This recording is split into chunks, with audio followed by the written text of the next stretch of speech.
The Sui dynasty's spectacular collapse began with Emperor Yang's catastrophic reign, a period marked by megalomaniacal construction projects and disastrous military campaigns that drained the imperial treasury and devastated the population. Yang Di, as he became known posthumously, had inherited a unified China from his father, Emperor Wen, but his relentless pursuit of grandiose schemes transformed prosperity into widespread rebellion. The Grand Canal project, while ultimately beneficial for Chinese civilization, consumed enormous resources and forced millions into brutal labor conditions. Simultaneously, Yang's obsession with conquering Goguryeo on the Korean peninsula resulted in 3 failed invasions between 598 and 614 AD, each more costly than the last. The third Goguryeo campaign proved particularly devastating. Yang mobilized over 1 million troops, including support personnel, creating a logistical nightmare that stretched across the empire's northern frontier. Supply lines collapsed, soldiers deserted in massive numbers, and the imperial army suffered crushing defeats against well-prepared Korean forces. The campaign's failure coincided with natural disasters throughout China, including floods along the Yellow River and widespread famine. These calamities created a perfect storm of discontent that ignited rebellions across the empire. By 613 AD, rebel movements had erupted in virtually every province. The most significant early uprising occurred in Shandong province, where a massive peasant rebellion led by hundreds of thousands of desperate farmers overwhelmed local garrisons. Similar revolts spread through Hebei, Henan and the Yangtze River Valley, each feeding off local grievances against heavy taxation, forced labour and military conscription. The imperial government's response proved inadequate as Yang continued to focus on his Korean ambitions while the empire burned beneath him. The situation deteriorated further when Yang retreated to his southern capital at Yangzhou in 616 AD, effectively abandoning the northern regions to rebel control. His absence from the traditional power centres around Chang'an and Luoyang created a leadership vacuum that ambitious military commanders and aristocratic families quickly moved to fill. The emperor's isolation in the south, surrounded by luxury while his empire crumbled, became a symbol of Sui incompetence that legitimised rebellion in the minds of both common people and elite families. Among the provincial governors watching these events unfold with calculating eyes was Li Yuan, Duke of Tang and military commander of Taiyuan in modern-day Shanxi province. Li Yuan represented everything the failing Sui dynasty was not: competent, pragmatic, and deeply connected to the military aristocracy that formed the backbone of Chinese political power. His family claimed descent from the Li rulers of the Western Liang dynasty, providing him with legitimacy that transcended mere military might. More importantly, his position in Taiyuan placed him at the crucial intersection of Chinese agricultural regions and the northern steppes, where Turkic tribes represented both threat and opportunity. Li Yuan's initial response to the Sui collapse demonstrated the careful political calculation that would characterize Tang governance. Rather than immediately declaring rebellion, he maintained nominal loyalty to the Sui while building his power base and observing how other contenders fared. His strategic patience allowed him to avoid the fate of premature rebels who were crushed by still functional Sui forces, while positioning himself to act when the moment proved optimal. The turning point came in 617 AD when Li Yuan finally moved against Sui authority, but his rebellion differed fundamentally from the desperate peasant uprisings that had preceded it. Li Yuan commanded professional soldiers loyal to his family, rather than desperate farmers armed with agricultural tools. His forces included experienced cavalry units, skilled archers, and siege specialists capable of taking fortified cities. More crucially, he had secured the support of his teenage son Li Shimin, whose military genius would prove instrumental in Tang's success. Li Yuan's most controversial but strategically brilliant decision involved forming an alliance with the Eastern Turkic Khaganate, traditional enemies of Chinese dynasties. This partnership provided him with approximately 2,000 Turkic cavalry, elite mounted warriors whose mobility and fighting skills far exceeded anything available to his rivals. The Turkic alliance also secured his northern frontier, preventing the nomadic confederation from exploiting Chinese civil war for their own territorial gains. Critics later condemned this collaboration with barbarians, but Li Yuan understood that unifying China required pragmatic alliances, regardless of traditional ethnic prejudices. The march toward Chang'an began in earnest during the summer of 617 AD. Li Yuan's army, now numbering approximately 30,000 troops, including his Turkic allies, moved south through the Taihang Mountains toward the Wei River Valley, where China's ancient capital lay. The campaign demonstrated Li Yuan's military acumen and his ability to inspire loyalty among diverse fighting forces. His soldiers included not only his original Taiyuan garrison, but also defectors from Sui armies, local militias seeking protection from bandits, and opportunistic commanders who recognized the changing political winds. The capture of Chang'an in November 617 AD marked a decisive moment in Chinese history. The city, which had served as capital for the Han Dynasty and would become the Tang capital, represented far more than mere real estate. Control of Chang'an provided access to the Wei River Valley's agricultural wealth, the symbolic legitimacy of ruling from China's traditional power center and strategic position for controlling the empire's western regions. Li Yuan's forces encountered minimal resistance as they approached the city, since most Sui defenders had either fled or switched sides. The fall of Chang'an occurred with surprising ease, reflecting the complete collapse of Sui authority in the region. Local officials opened the city gates rather than face a siege they knew they could not win. Li Yuan's troops entered the capital in disciplined formation, avoiding the looting and destruction that typically accompanied such conquests. This restraint served multiple purposes. It preserved the city's infrastructure for future Tang use, demonstrated Li Yuan's fitness to rule through his control over his soldiers, and reassured the urban population that the new regime would bring stability rather than chaos. Upon securing Chang'an, Li Yuan faced the delicate task of legitimizing his rebellion while maintaining the fiction of imperial continuity. Rather than immediately declaring himself emperor, he installed Yang Yu, Emperor Yang's grandson, as a puppet ruler while assuming the title of regent. This arrangement allowed Li Yuan to exercise imperial authority while avoiding the stigma of regicide and usurpation. The puppet emperor served as a useful transitional figure who could issue edicts in the Sui name, while Li Yuan consolidated his position and eliminated remaining rivals. The formal establishment of the Tang Dynasty came in 618 AD, following news of Emperor Yang's assassination by his own generals at Yangzhou. With the last legitimate Sui ruler dead, Li Yuan's path to the throne became clear. On June 18, 618 AD, he formally abdicated the puppet emperor and proclaimed himself Emperor Gaozu of the Tang Dynasty, marking the beginning of what would become one of China's greatest imperial houses. The coronation ceremony, held in Chang'an's imperial palace, combined traditional Chinese rituals with innovations that would characterize Tang governance. Emperor Gaozu's early governmental structure reflected both continuity with previous dynasties and significant innovations adapted to Tang circumstances.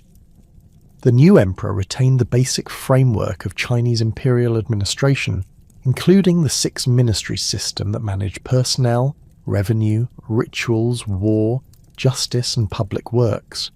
However, he modified this structure to accommodate the military realities of his rise to power and the diverse coalition that had brought him to the throne. Military commanders who had supported his rebellion received prominent positions in the new government. while experienced Sui administrators who had surrendered were integrated into the bureaucracy to maintain governmental continuity. The Tang legal system, established during these early years, demonstrated Gaozu's commitment to creating stable institutions rather than merely personal rule. The new dynasty's legal code built upon Sui precedents while incorporating military law traditions that reflected the Tang's origins as a warrior regime.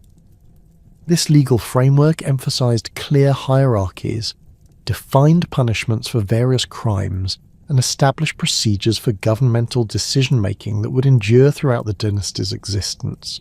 Gaozu's early reign also witnessed significant military reforms that transformed the Tang army from a collection of allied forces into a professional imperial military. The Fubing system, which would become central to Tang military organization, began taking shape during this period. This militia system combined agricultural production with military service, creating a self-supporting army that could be deployed throughout the empire without bankrupting the treasury. Soldiers received land grants in exchange for military service, creating a class of farmer warriors with direct stakes in the dynasty's success. Despite these early successes, Gaozu faced numerous rival claimants who controlled substantial territories and commanded significant military forces. The most formidable of these competitors was Wang Shichong, who had established himself as emperor of a rump Sui state centered on Luoyang. Wang commanded approximately 100,000 troops and controlled the economically vital Central Plains region. His forces included experienced Sui veterans, local militias, and mercenary units drawn from across northern China. Wang's strategic position in Luoyang allowed him to threaten Tang supply lines, while maintaining access to the Grand Canal's transportation network. The conflict with Wang Shichong developed into a prolonged campaign that tested Tang military capabilities and political resolve. Wang's forces proved more resilient than expected, utilizing defensive strategies that maximized their advantages while avoiding direct confrontation with Tang cavalry units. The Siege of Luoyang, which began in 619 AD, demonstrated the evolving nature of Chinese warfare, as both sides employed sophisticated siege engines, coordinated infantry and cavalry tactics, and complex logistical systems to support extended campaigns. Simultaneously, Gaozu confronted the challenge posed by Du Jiande, who had established an independent kingdom in Hebei province with its capital at Ledu. Du's forces, numbering approximately 80,000 troops, controlled the strategic region between the Yellow River and the northern frontier. His army included significant cavalry components and had proven effective against both Sui forces and other rebel groups. Du's kingdom represented a particular threat because of its proximity to the Tang capital and its potential for alliance with other anti-Tang forces. The military campaigns against these rivals reveal the tactical genius of Li Shimin, Gaozu's second son, who emerged as the Tang dynasty's premier military commander. Li Shimin's approach to warfare combined traditional Chinese military principles with innovations adapted from Turkic cavalry tactics and siege warfare techniques learned during the conquest of Chang'an. His ability to coordinate complex multi-front campaigns while maintaining supply lines across vast distances demonstrated strategic capabilities that would define Tang military success. The decisive confrontation with Wang Shichong and Du Jiande came in 621 AD when the two rival rulers formed an alliance against the Tang. This coalition represented the most serious threat to Tang survival, as it combined Wang's defensive expertise with Du's mobile cavalry forces. The alliance controlled territory stretching from Luoyang to the northern frontier, effectively surrounding Tang holdings and threatening to strangle the new dynasty in its infancy. Li Shimin's response to this crisis showcased the tactical flexibility that would characterize Tang military doctrine. Rather than attempting to fight both enemies simultaneously, he focused on maintaining the siege of Luoyang while preparing to intercept Du Jiande's relief force. When Du's army approached Luoyang in May 621 AD, Li Shimin abandoned the siege temporarily to confront this more mobile threat in open battle. The resulting engagement at Hulao Pass demonstrated Tang's superiority in coordinated cavalry and infantry operations, resulting in Du Jianda's capture and the destruction of his army as an effective fighting force. With Du Jianda eliminated, Wang Shichong's position became untenable. His forces, demoralized by their allies' defeat and weakened by months of siege, could no longer maintain effective resistance. Wang's surrender in July 621 AD marked the end of organized opposition to Tang rule in northern China, though smaller rebel groups continued operating in remote regions for several more years. The completion of these campaigns by 621 AD established Tang control over the Chinese heartland and demonstrated the new dynasty's military effectiveness to potential rivals throughout the empire. The victories also provided the Tang with enormous quantities of captured equipment, experienced soldiers who could be integrated into Tang forces, and territorial control that generated the tax revenue necessary for further expansion. Most importantly, these successes established Li Shimin's reputation as a military genius and positioned him as heir apparent to his father's throne, setting the stage for the reign that would elevate Tang China to unprecedented heights of power and cultural achievement. The consolidation of Tang power under Emperor Gaozu had barely settled when the dynasty faced its most dangerous internal crisis.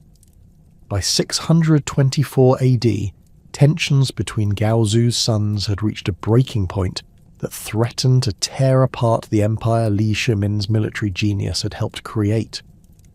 The root of this conflict lay in the fundamental question of imperial succession, complicated by the competing claims and ambitions of three exceptionally capable princes who each commanded significant military and political resources. Li Jiancheng, the crown prince and Gaozu's eldest son, had established himself as the legitimate heir through birthright and his father's formal designation. His position in Chang'an allowed him to cultivate relationships with court officials, manage imperial administration, and present himself as the stable, conventional choice for succession. Li Jiancheng commanded respect among conservative officials who valued traditional succession practices and worried about the precedent of bypassing the eldest son. His supporters included many civilian administrators who had served under the Sui dynasty and preferred gradual reform over dramatic change.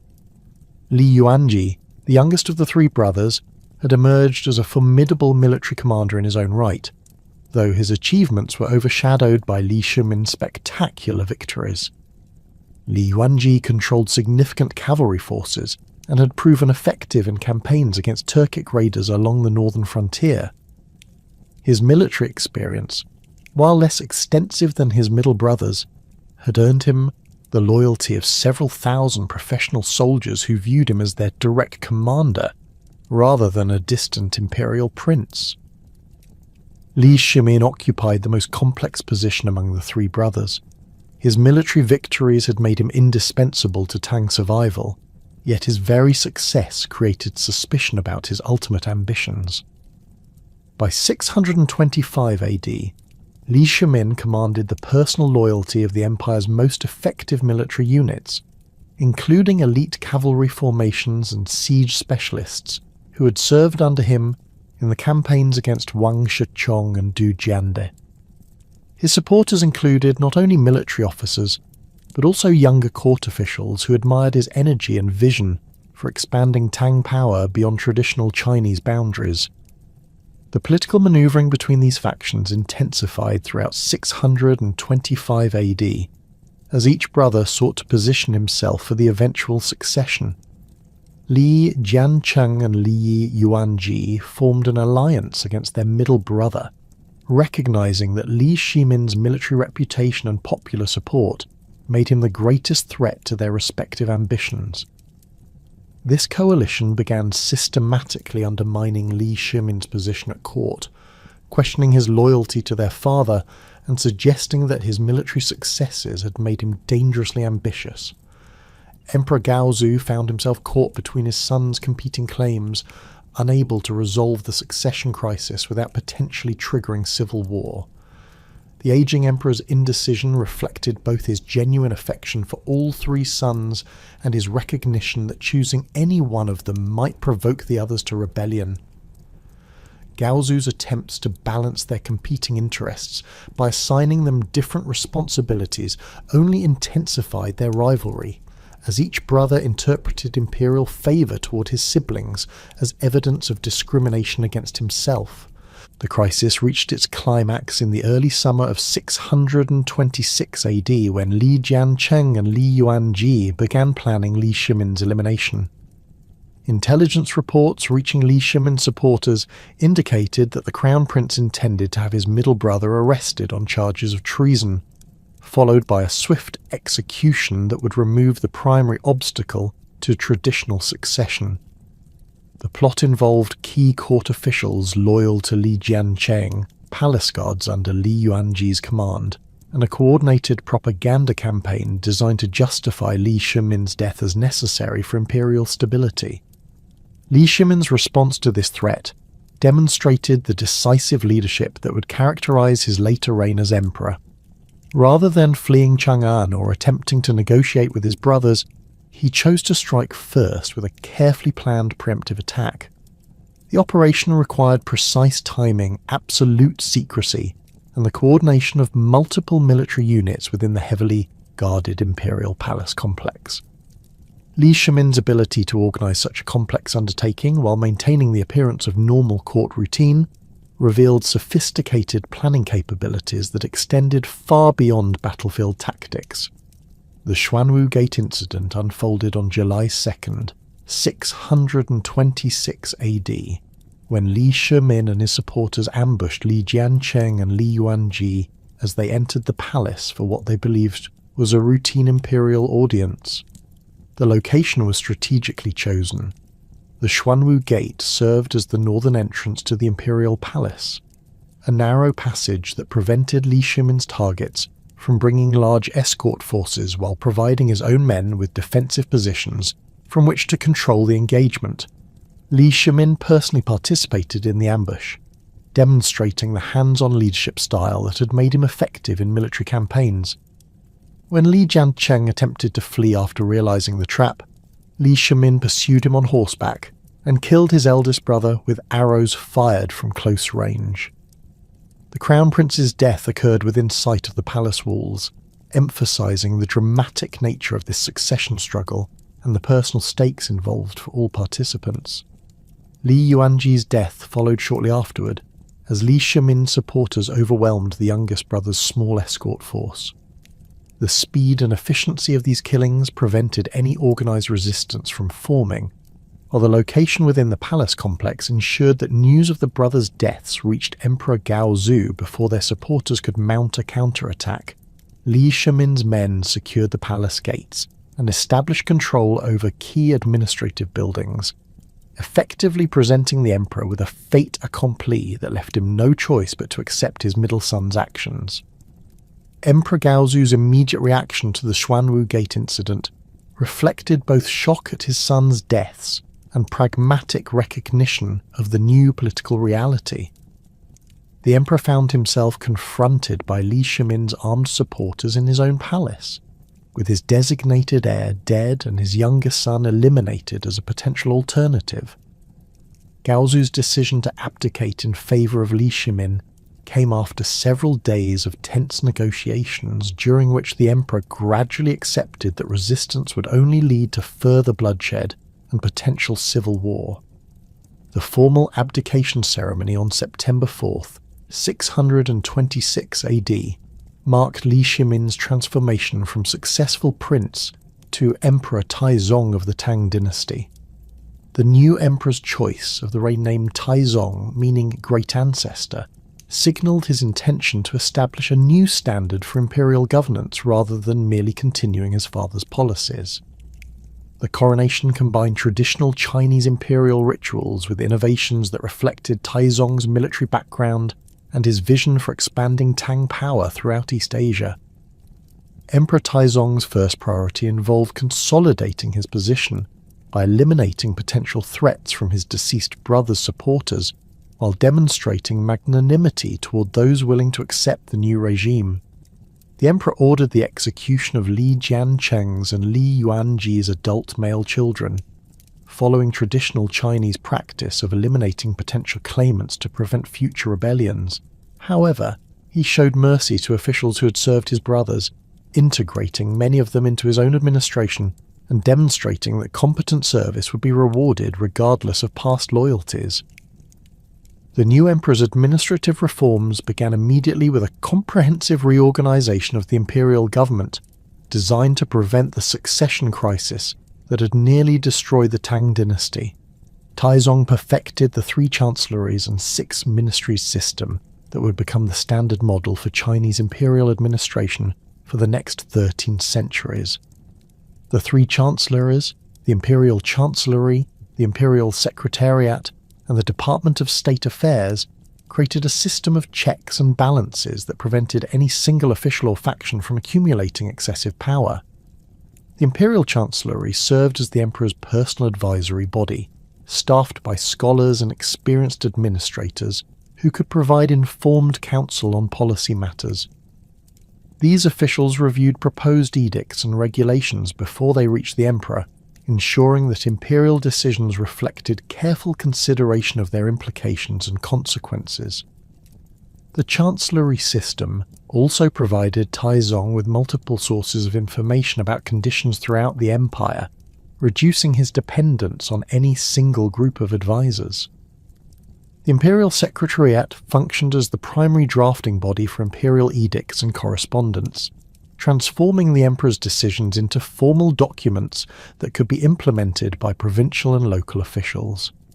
This institution required officials with exceptional literary skills and deep knowledge of precedent, as imperial edicts needed to conform to established legal and administrative traditions while addressing contemporary problems. The Secretariat's work ensured consistency in imperial communications and helped maintain the dignity and authority of imperial pronouncements. The Department of State Affairs coordinated the activities of the 6 ministries, each responsible for specific aspects of imperial administration.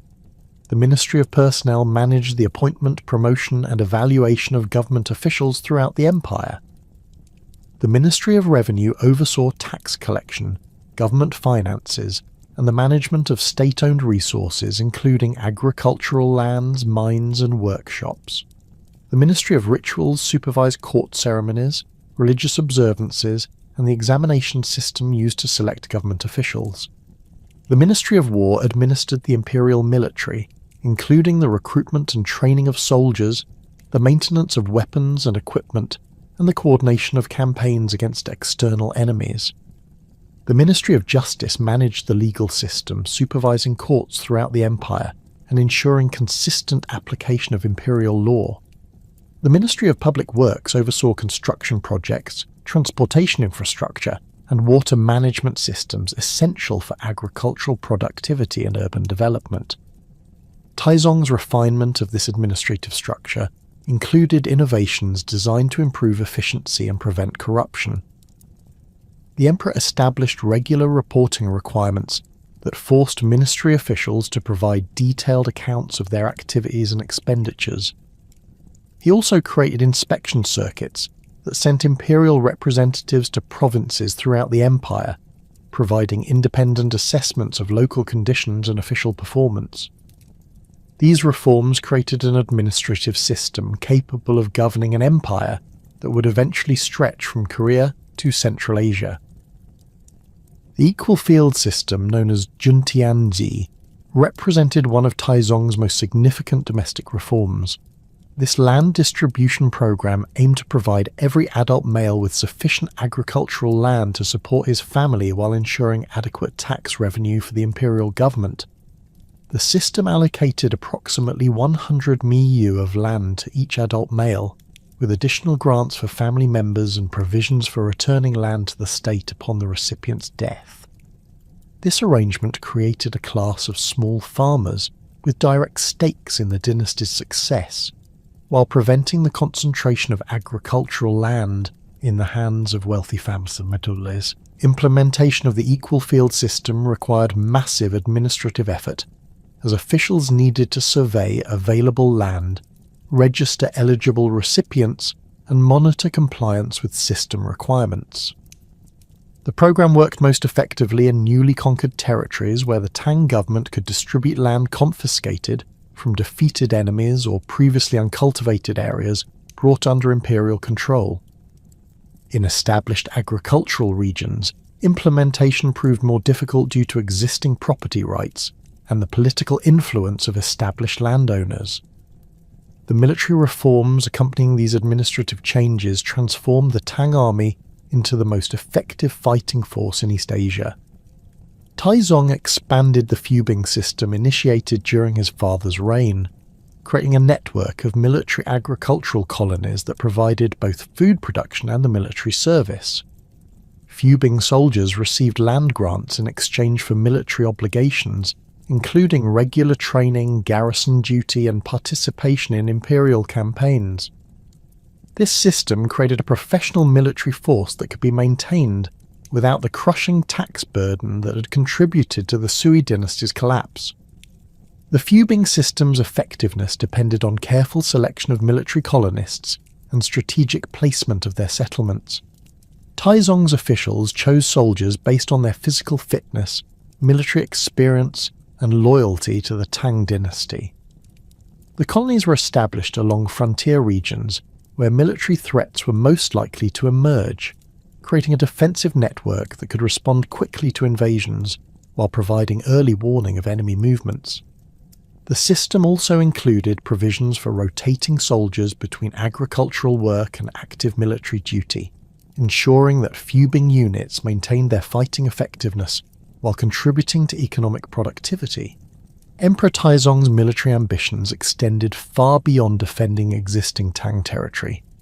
His strategic vision encompassed the creation of a Chinese empire that would dominate East Asia through a combination of military conquest, diplomatic alliance, and cultural influence.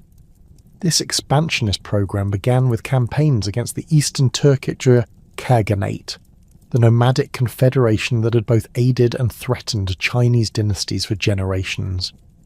The Eastern Turks under Jeli Khan had grown increasingly aggressive during the early Tang period, launching raids deep into Chinese territory and demanding tribute payments that strained imperial resources.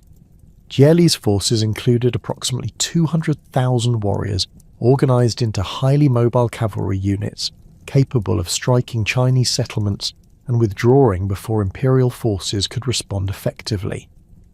The Turkic Confederation also maintained diplomatic relationships with other nomadic groups and Chinese rebel factions, creating a potential coalition that could threaten Tang survival.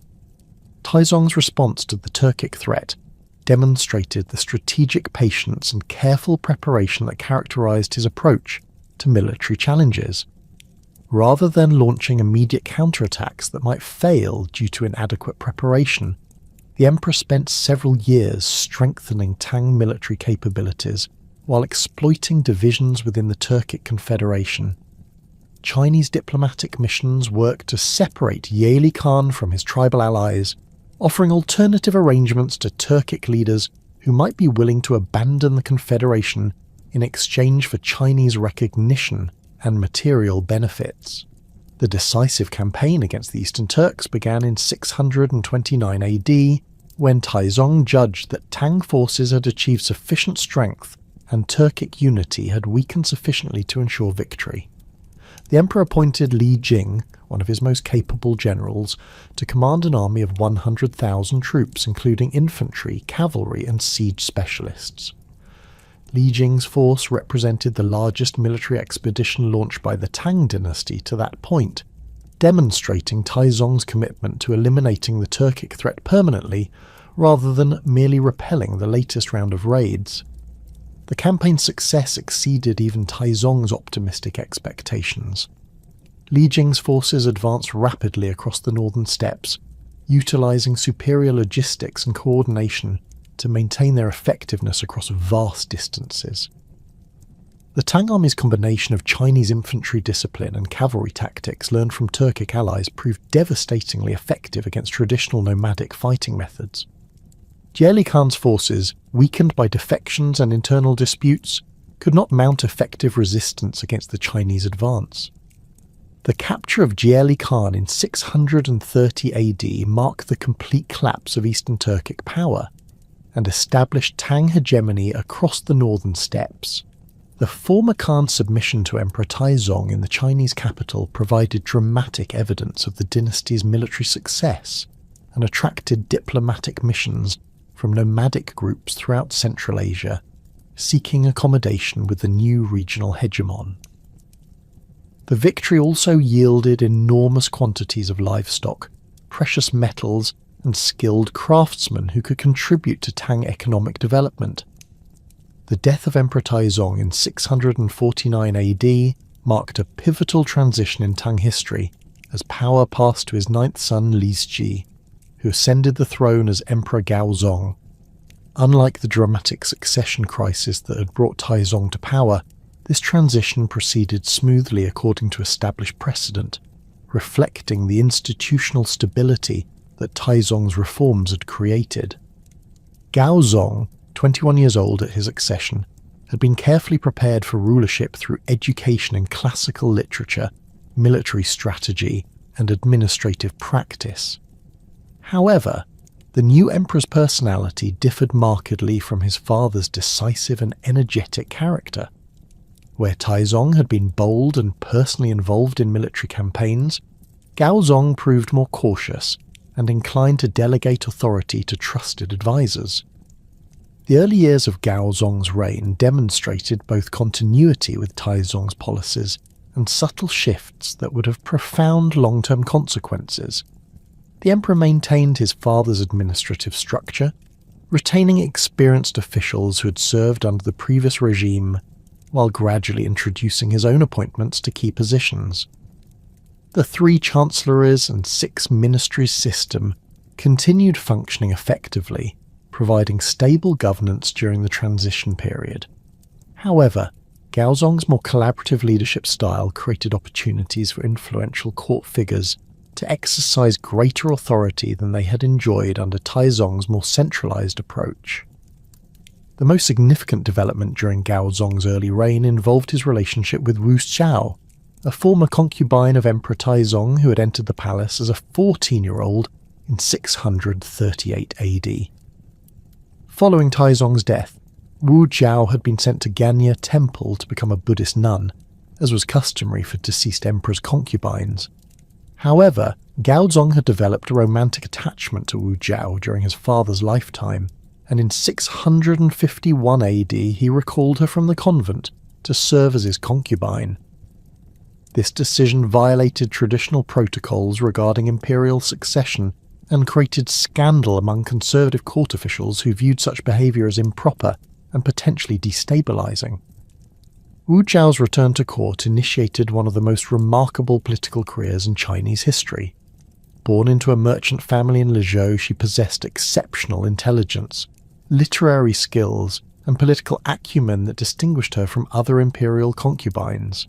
Unlike most women in the imperial harem, Wu Xiao actively sought to understand and influence government policy, studying administrative documents and cultivating relationships with key officials.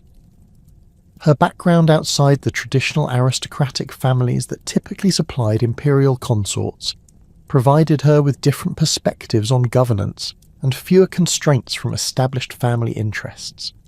The new concubine's rise within the imperial hierarchy proceeded with calculated precision. Wu Xiao first focused on eliminating rivals within the harem, particularly Empress Wang and Consort Xiao, who represented obstacles to her advancement.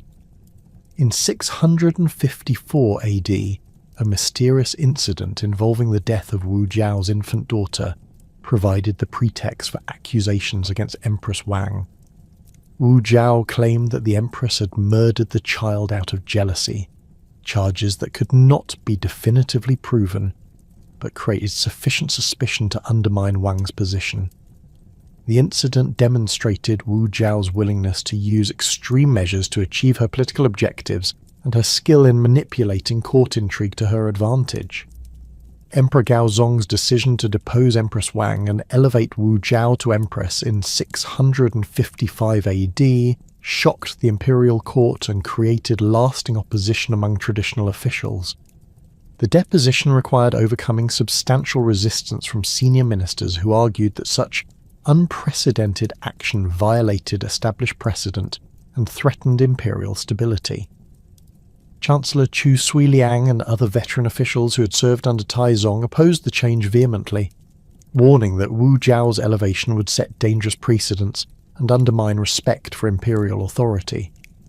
Their resistance reflected both genuine concern about constitutional propriety and anxiety about Wu Jiao's unconventional background and ambitious personality. The controversies surrounding Wu Jiao's elevation revealed fundamental tensions within Tang governance between imperial prerogative and bureaucratic tradition. Gaozong's determination to proceed despite official opposition demonstrated the emperor's authority to make personnel decisions affecting his own household, but the bitter resistance he encountered indicated that such decisions carried broader political implications. The emperor's eventual success in overcoming this opposition required dismissing or demoting several senior officials, creating resentment among the bureaucratic class that would influence court politics for decades. As empress, Wu Jiao immediately began expanding her political influence beyond the traditional boundaries of imperial consorts' activities.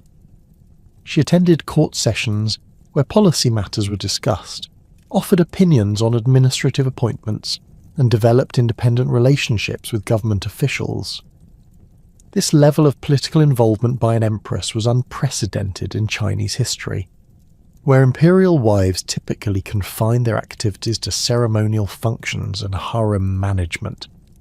Wu Jiao's active participation in governance reflected both her personal ambitions and Gaozong's willingness to share authority with someone whose judgment he trusted. The empress's growing influence coincided with Emperor Gaozong's development of a chronic illness that affected his vision and caused severe headaches, conditions that modern medical historians believe may have been symptoms of hypertension or stroke.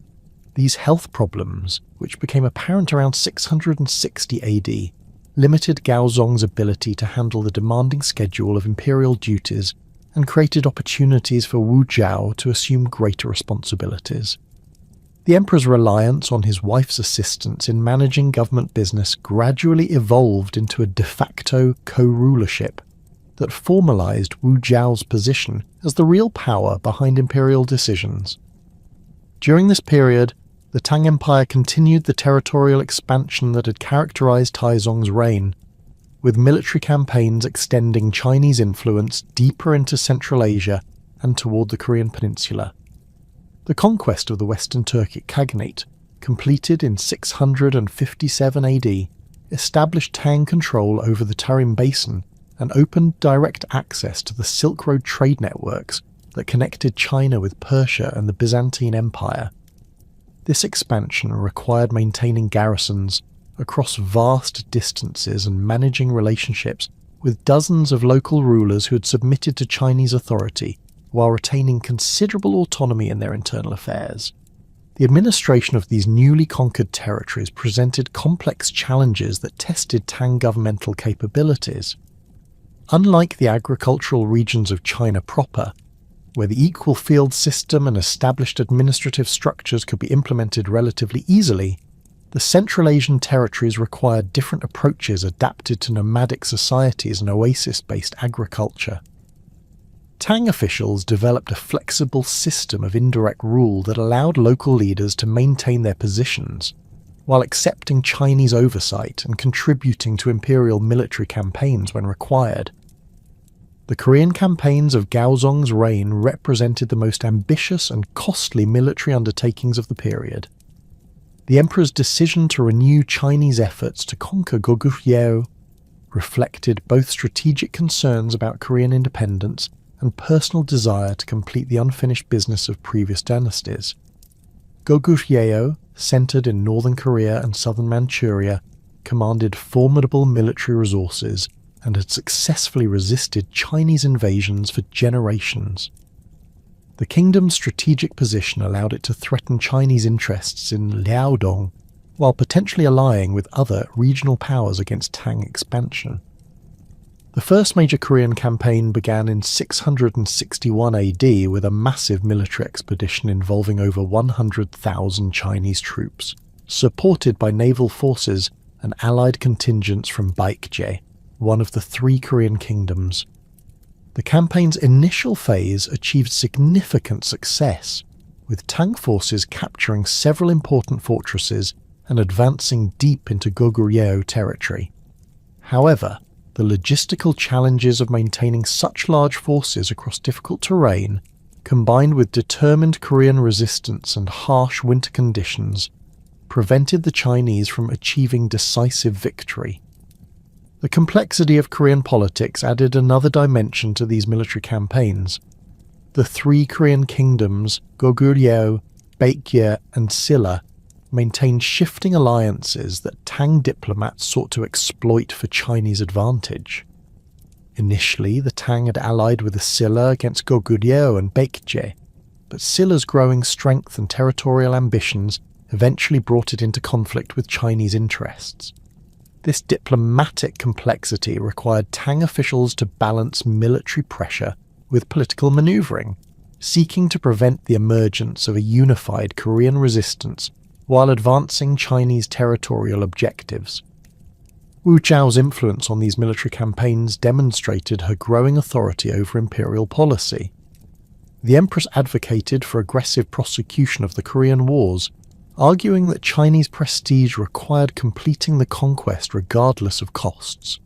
Her position reflected both strategic calculation about the importance of Korean submission for regional stability and personal political considerations about the benefits of military success for imperial authority. The empress's support for continued military action helped overcome opposition from officials who worried about the campaign's enormous expense and uncertain prospects for success. The siege of Pyongyang, Goguryeu's capital, became the focal point of Chinese efforts to complete the Korean conquest. The city's formidable fortifications, supplied by the Taedong River and defended by experienced Korean troops, presented extraordinary challenges for attacking forces. Chinese siege techniques, developed through centuries of warfare against fortified cities, included massive catapults, siege towers, and coordinated infantry assaults designed to overwhelm defensive positions. However, Pyongyang's defenders proved resourceful in countering these tactics, using fire arrows, sorties against siege equipment, and psychological warfare to maintain morale during extended siege conditions. The successful capture of Pyongyang in 676 AD marked the culmination of 15 years of intermittent warfare and represented the high point of Tang territorial expansion. The victory required coordinating land and naval forces across hundreds of miles, maintaining supply lines through hostile territory, and overcoming some of the most sophisticated fortifications in East Asia. The fall of the Goguryeo capital effectively ended organized Korean resistance to Chinese expansion and established Tang authority over the entire Korean peninsula, though subsequent rebellions and the rise of Silla as a unified Korean kingdom would later challenge this achievement. The administrative integration of Korean territories into the Tang Empire required developing new governmental structures adapted to Korean conditions and traditions. Chinese officials established the Andong Protectorate with its headquarters at Pyongyang, creating a military governorship responsible for maintaining order and collecting taxes throughout the former Goguryeo territories. The protectorate system allowed for more flexible administration than direct provincial control, accommodating local customs while ensuring Chinese political authority and military dominance. During these years of military expansion, Wu Zhao systematically eliminated potential rivals and consolidated her control over the imperial court. The empress's methods included accusations of treason against officials who opposed her policies, strategic marriages that created networks of loyal supporters, and careful cultivation of relationships with military commanders whose loyalty ensured her physical security. Her most dramatic action involved the execution or exile of several members of the Li imperial family, including Gaozong's sons from previous marriages, whom she viewed as potential threats to her own children's succession prospects. The Empress's religious policies during this period reflected both personal conviction and political calculation about Buddhism's potential to support her authority. Wu Jiao became a generous patron of Buddhist temples and monasteries, commissioning elaborate construction projects and supporting scholarly activities that enhanced Buddhism's prestige within Chinese society. The Longmen grottos near Luoyang, featuring massive stone sculptures of Buddhist figures, represented the most spectacular examples of imperial patronage during this period. These monuments served both religious and political purposes, demonstrating imperial piety while creating lasting symbols of Wu Jiao's power and cultural sophistication. The Empress's promotion of Buddhism also involved supporting the translation of Sanskrit texts into Chinese, facilitating the work of foreign monks who brought new philosophical traditions from India and Central Asia. These scholarly activities contributed to the development of distinctively Chinese forms of Buddhism that synthesized Indian religious concepts with traditional Chinese philosophical traditions. The imperial court's support for such intellectual endeavors attracted scholars from throughout Asia and enhanced the Tang capital's reputation as a center of learning and cultural achievement. By 683 AD, when Emperor Gaozong died after a prolonged illness, Wu Jiao had effectively controlled imperial policy for over 2 decades. The emperor's death created a succession crisis as the empress maneuvered to maintain her authority, while managing the competing claims of her sons and other potential claimants to the throne.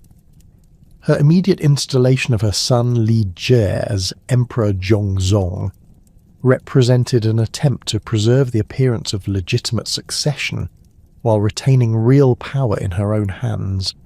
However, the new emperor's attempts to assert independent authority quickly brought him into conflict with his formidable mother, setting the stage for the most extraordinary chapter in Chinese imperial history. The dramatic events following Emperor Gaozong's death in 683 AD thrust the Tang dynasty into a period of unprecedented political upheaval as Wu Qiao's ambitions collided with traditional expectations of imperial succession. Her son Li Jie, enthroned as Emperor Zhongzong, possessed neither the political acumen nor the institutional support necessary to challenge his mother's dominance over court affairs. Within months of his accession, tensions between mother and son reached a breaking point when Zhongzong attempted to appoint his wife's father to a high ministerial position without consulting Wu Jiao.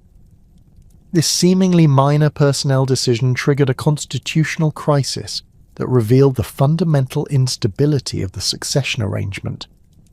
Wu Jiao's response demonstrated the ruthless efficiency that had characterized her rise to power. In February 684 AD, she orchestrated Zhongzong's deposition on grounds of incompetence and filial disobedience, replacing him with his younger brother Li Dan, who became Emperor Ruizong. The new emperor, acutely aware of his predecessor's fate, accepted a purely ceremonial role, while Wu Jiao assumed the title of regent and exercised all meaningful imperial authority. This arrangement satisfied the formal requirements of legitimate succession, while ensuring that real power remained concentrated in Wu Jiao's hands. The regency period witnessed Wu Jiao's systematic elimination of potential opposition through a combination of political purges, strategic appointments, and the creation of new institutions loyal to her personally rather than to traditional imperial structures. She established a network of secret police agents who monitored court officials for signs of disloyalty, while simultaneously promoting capable administrators whose careers depended entirely on her continued favour. These policies created an atmosphere of suspicion and fear among the bureaucratic class, but they also ensured that governmental functions continued operating efficiently despite the constitutional irregularities surrounding Wu Jiao's authority. In 690 AD, Wu Jiao took the unprecedented step of formally deposing Emperor Ruizong and declaring herself emperor of a new dynasty, the Zhou, taking the reign name Wu Zetian. This action violated every precedent in Chinese political history, as no woman had previously claimed the imperial title or attempted to establish her own dynastic line. The Empress Dowager's transformation into Emperor Wu required extensive ideological justification, including the circulation of prophecies predicting the rise of a female ruler and the promotion of Buddhist texts that portrayed feminine authority as cosmically ordained. The establishment of the Zhou dynasty represented more than mere personal ambition. It reflected Wu Zetian's recognition that her authority could never be secure, while she remained dependent on the legitimacy of the Li family. By creating her own dynasty, she sought to establish an independent power base that would ensure her children's succession while breaking the connection to the Tang imperial line. The new dynasty's capital remained at Luoyang, which Wu Zetian had favoured over Chang'an due to its central location and her personal associations with the city. Wu Zetian's reign as emperor lasted 15 years, during which she implemented significant administrative reforms while maintaining the territorial integrity and military effectiveness that had characterized the Tang at its height. Her governmental innovations included the expansion of the imperial examination system to recruit officials based on merit rather than family connections, the creation of new administrative positions that provided opportunities for capable individuals from non-aristocratic backgrounds, and the establishment of a more centralized decision-making process that reduced the influence of established court factions. The examination system's expansion under Wu Zetian represented a particularly significant development in Chinese governmental practice. The emperor increased the frequency of examinations, broadened the range of subjects tested, and created additional pathways for advancement that accommodated different types of scholarly expertise. These reforms attracted thousands of candidates from throughout the empire, creating a larger pool of qualified officials while reducing the government's dependence on traditional aristocratic families. The system's emphasis on literary accomplishment and administrative competence aligned with Wu Zetian's preference for officials whose loyalty derived from personal advancement rather than hereditary privilege. Military affairs during Wu Zetian's reign reflected both continuity with previous Tang policies and adaptations necessary to address new challenges along the empire's extended frontiers. The emperor maintained the fubing system while adjusting its implementation to accommodate changing demographic and economic conditions.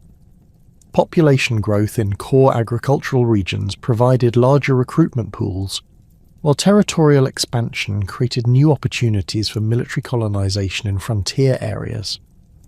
These developments allowed for the establishment of additional military agricultural settlements that strengthened border defences while contributing to economic development. The Turkic peoples of Central Asia continued to present complex challenges that required both military pressure and diplomatic accommodation. Wu Zetian's approach to Turkic relations emphasized the cultivation of client relationships with tribal leaders who could maintain order within their territories while acknowledging Chinese suzerainty. This policy required careful balance between supporting favored leaders and preventing any single tribal confederation from becoming powerful enough to challenge Chinese interests. The emperor's success in managing these relationships contributed to the relative stability of the western frontiers during her reign. The Korean situation during Wu Zetian's reign illustrated the limitations of Chinese territorial expansion and the challenges of maintaining control over distant conquests. The rise of Silla as the dominant Korean kingdom, accomplished through a combination of military success and diplomatic maneuvering, effectively ended Chinese hopes of direct control over the Korean peninsula. Rather than commit enormous resources to reasserting Tang authority, Wu Zetian accepted a tributary relationship with Silla that preserved Chinese prestige while acknowledging Korean autonomy in internal affairs. Religious policies under Wu Zetian continued to favor Buddhism while maintaining traditional Chinese religious practices and Confucian administrative principles. The emperor's Buddhist patronage included the construction of magnificent temples, the support of scholarly translation projects, and the promotion of Buddhist festivals that enhanced the religion's popular appeal. The Longmen Grottoes project reached its peak during this period, with the completion of massive stone sculptures that demonstrated both artistic achievement and imperial power. These monuments served as permanent symbols of Wu Zetian's reign, while contributing to Buddhism's integration into Chinese cultural traditions. The economic prosperity that characterized Wu Zetian's reign reflected both the accumulated benefits of previous Tang policies and new initiatives designed to enhance agricultural productivity and commercial development. The equal field system continued functioning effectively in most regions, providing stable agricultural production while generating tax revenues necessary for governmental operations. Urban centres throughout the empire experienced significant growth as improved transportation networks facilitated trade and manufacturing activities. The Grand Canal system, inherited from the Sui dynasty, proved essential for moving agricultural surpluses from productive southern regions to support population centres and military garrisons in the north. Manufacturing industries during this period benefited from technological innovations and expanded market access created by territorial expansion and diplomatic relationships. Chinese artisans developed improved techniques for producing silk, ceramics, and metalwork that found eager markets throughout Asia. The Silk Road trade networks, secured by Tang military control over Central Asian territories, provided access to luxury goods and raw materials that enhanced both imperial revenues and popular prosperity. These commercial relationships also facilitated cultural exchange that enriched Chinese artistic and intellectual traditions. Wu Zetian's later years witnessed growing concerns about succession and the long-term stability of her Zhou dynasty. The emperor's advancing age, combined with the absence of obvious successors capable of maintaining her political system, created uncertainty about the future direction of Chinese governance. Her sons, who had been marginalized during her rise to power, lacked both the experience and the institutional support necessary to continue their mother's policies effectively. Meanwhile, members of the Li family, though excluded from power, retained connections to military commanders and court officials who might support a Tang restoration under favourable circumstances. The emperor's health began declining noticeably after 700 AD, creating opportunities for various court factions to position themselves for the eventual succession struggle. Conservative officials who had reluctantly accepted Wu Zetian's authority, while hoping for an eventual return to traditional practices, began organising support for a Tang restoration. Military commanders, whose loyalty had been essential to Wu Zetian's success, evaluated their options in light of changing political circumstances and their own career interests. The palace environment became increasingly tense as different groups manoeuvred for advantage while maintaining the appearance of continued loyalty to the aging emperor. The conspiracy that ultimately led to Wu Zetian's downfall emerged from a coalition of court officials, military officers, and imperial family members who shared concerns about the Zhou dynasty's long-term viability. The plot's leaders included Zhang Jianji and other experienced administrators who had served under Wu Zetian, but concluded that her death would likely trigger a succession crisis that could destabilize the entire empire. Their solution involved forcing the emperor's abdication in favor of her son Li Zhe, the former emperor Zhongzong, whose restoration would provide constitutional legitimacy while allowing the conspirators to exercise real authority.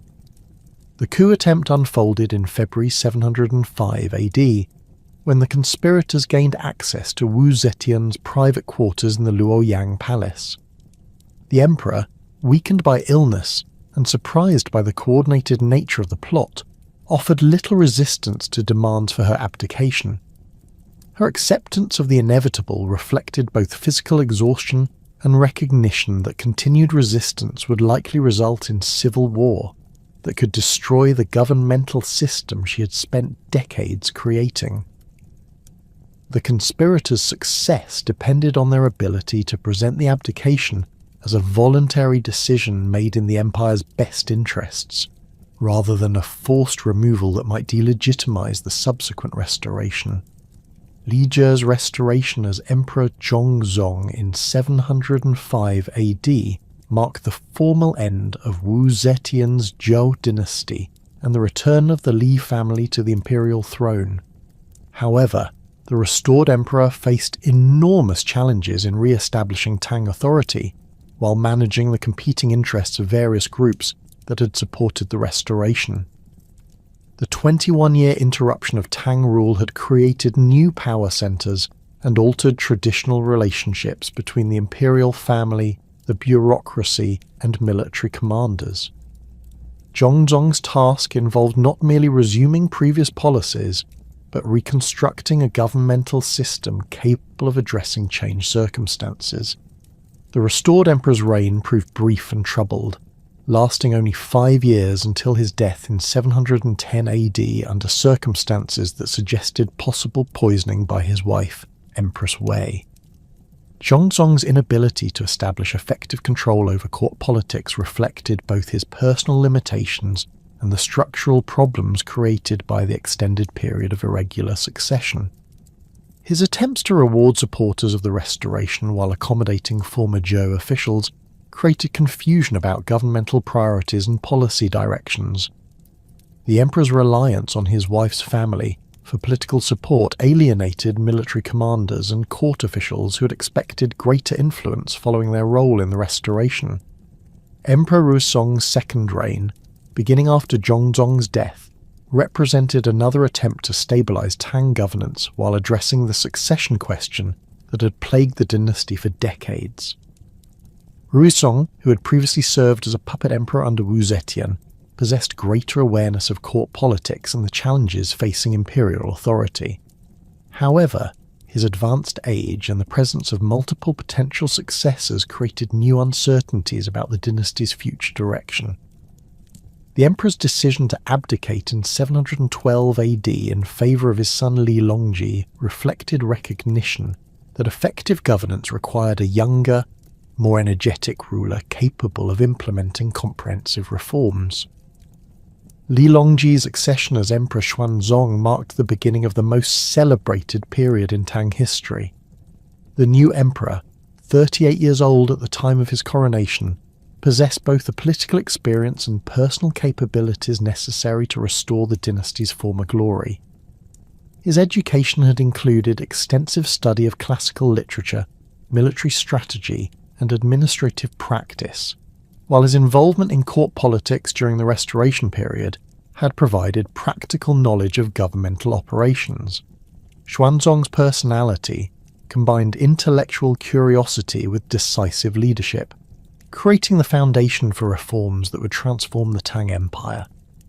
The new emperor's immediate priorities included consolidating his authority, eliminating remaining sources of political instability, and implementing reforms designed to enhance governmental efficiency and economic prosperity.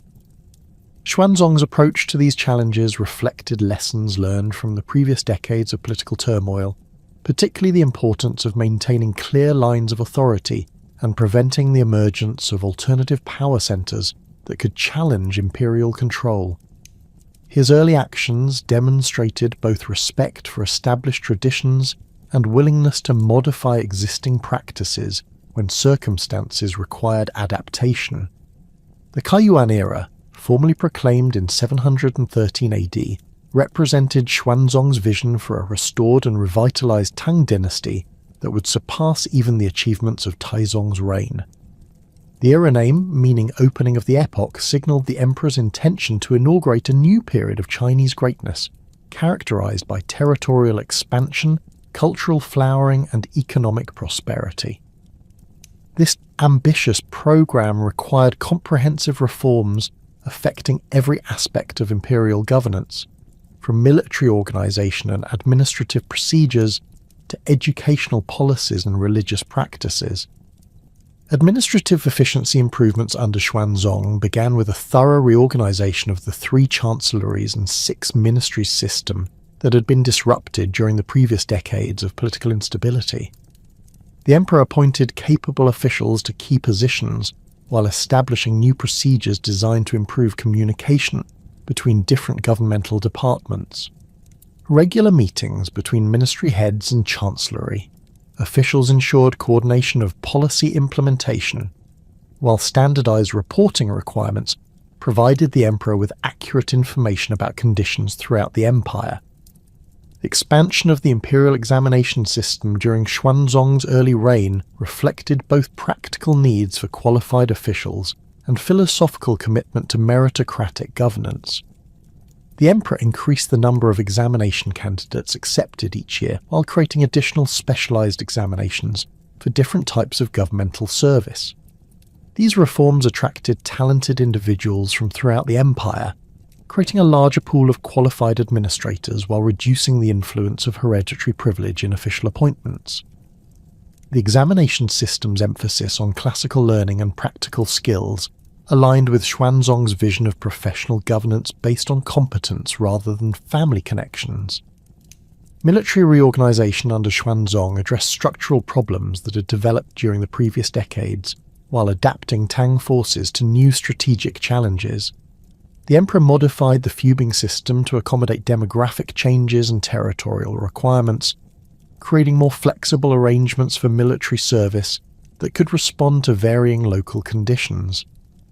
Professional military units stationed along frontier regions received improved equipment and training, while garrison forces in interior provinces focused on maintaining order and supporting civil administration. The Jidushi system, which would later become crucial to Tang military organization, began developing during Xuanzong's early reign as a response to the challenges of governing distant territories with diverse populations and strategic requirements. These military governors received broad authority over specific regions, allowing them to coordinate military and civilian activities while maintaining loyalty to the imperial center. The system's effectiveness depended on careful selection of governors and regular rotation of assignments to prevent the development of independent power bases. Economic prosperity during the early Kai Yuan era reflected both the recovery from previous political disruptions and new policies designed to enhance agricultural productivity and commercial development. The equal field system continued operating effectively in most regions, though demographic growth and territorial expansion required modifications to accommodate changing conditions. Agricultural improvements included the introduction of new crops, the development of improved irrigation techniques, and the establishment of agricultural colonies in previously uncultivated areas. Population growth during this period reached unprecedented levels, with imperial records indicating approximately 9 million registered households by 720 AD. This demographic expansion reflected both improved living conditions and more effective governmental administration that could maintain order while providing basic services. Urban centres throughout the empire experienced significant growth as improved transportation networks and expanded commercial opportunities attracted migrants from rural areas. Chang'an, restored as the primary imperial capital, became the world's largest city with a population exceeding 1 million residents.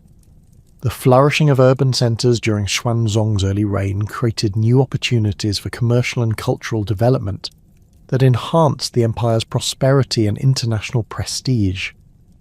Markets in major cities offered goods from throughout Asia, while specialized workshops produced luxury items that found eager customers both domestically and abroad. The capital's cosmopolitan character attracted merchants, scholars, and artisans from distant regions, creating a cultural environment that fostered innovation and artistic achievement.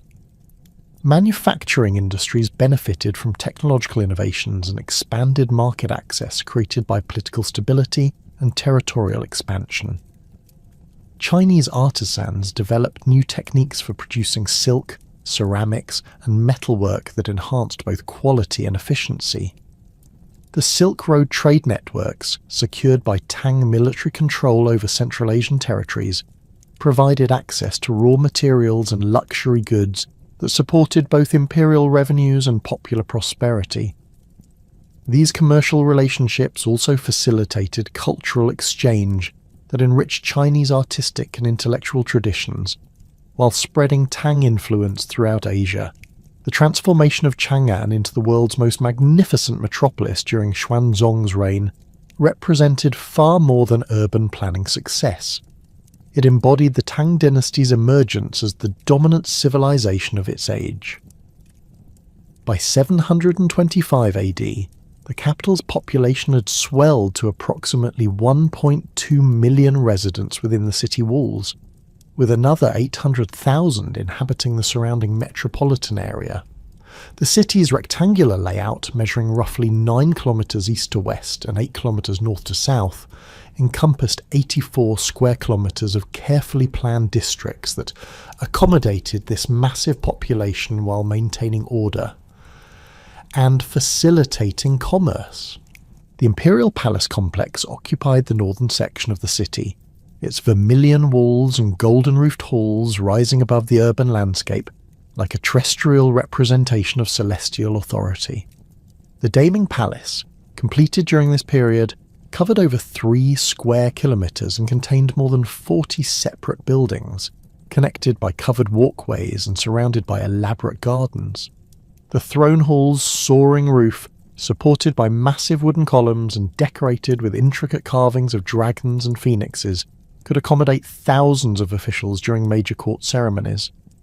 Foreign ambassadors consistently recorded their amazement at the palace's scale and magnificence, which exceeded anything in their own capitals. The city's commercial districts pulsed with activity from dawn until the evening curfew, when bronze bells signalled the closing of market gates and the beginning of nighttime restrictions on movement. The West Market, covering approximately 1 square kilometre, housed over 3,000 shops organised into specialised sections for different types of merchandise. Silk merchants displayed bolts of fabric in colours ranging from deep imperial yellow to subtle jade green. Their stalls arranged alongside those selling precious metals, carved jade ornaments, and exotic spices imported from Southeast Asia and India. The East Market specialised in everyday goods, foodstuffs and services required by the capital's diverse population, including restaurants serving regional cuisines from throughout the empire. Foreign merchants constituted a substantial portion of Chang'an's commercial community, their presence transforming the capital into a truly international centre. Persian traders, identifiable by their distinctive pointed caps and long robes, established permanent residences in designated quarters, while maintaining commercial networks stretching from Samarkand to the Mediterranean. Arab merchants, following trade routes that connected the Tang Empire with the expanding Abbasid Caliphate, brought precious stones, perfumes and exotic textiles that commanded premium prices among wealthy Chinese consumers.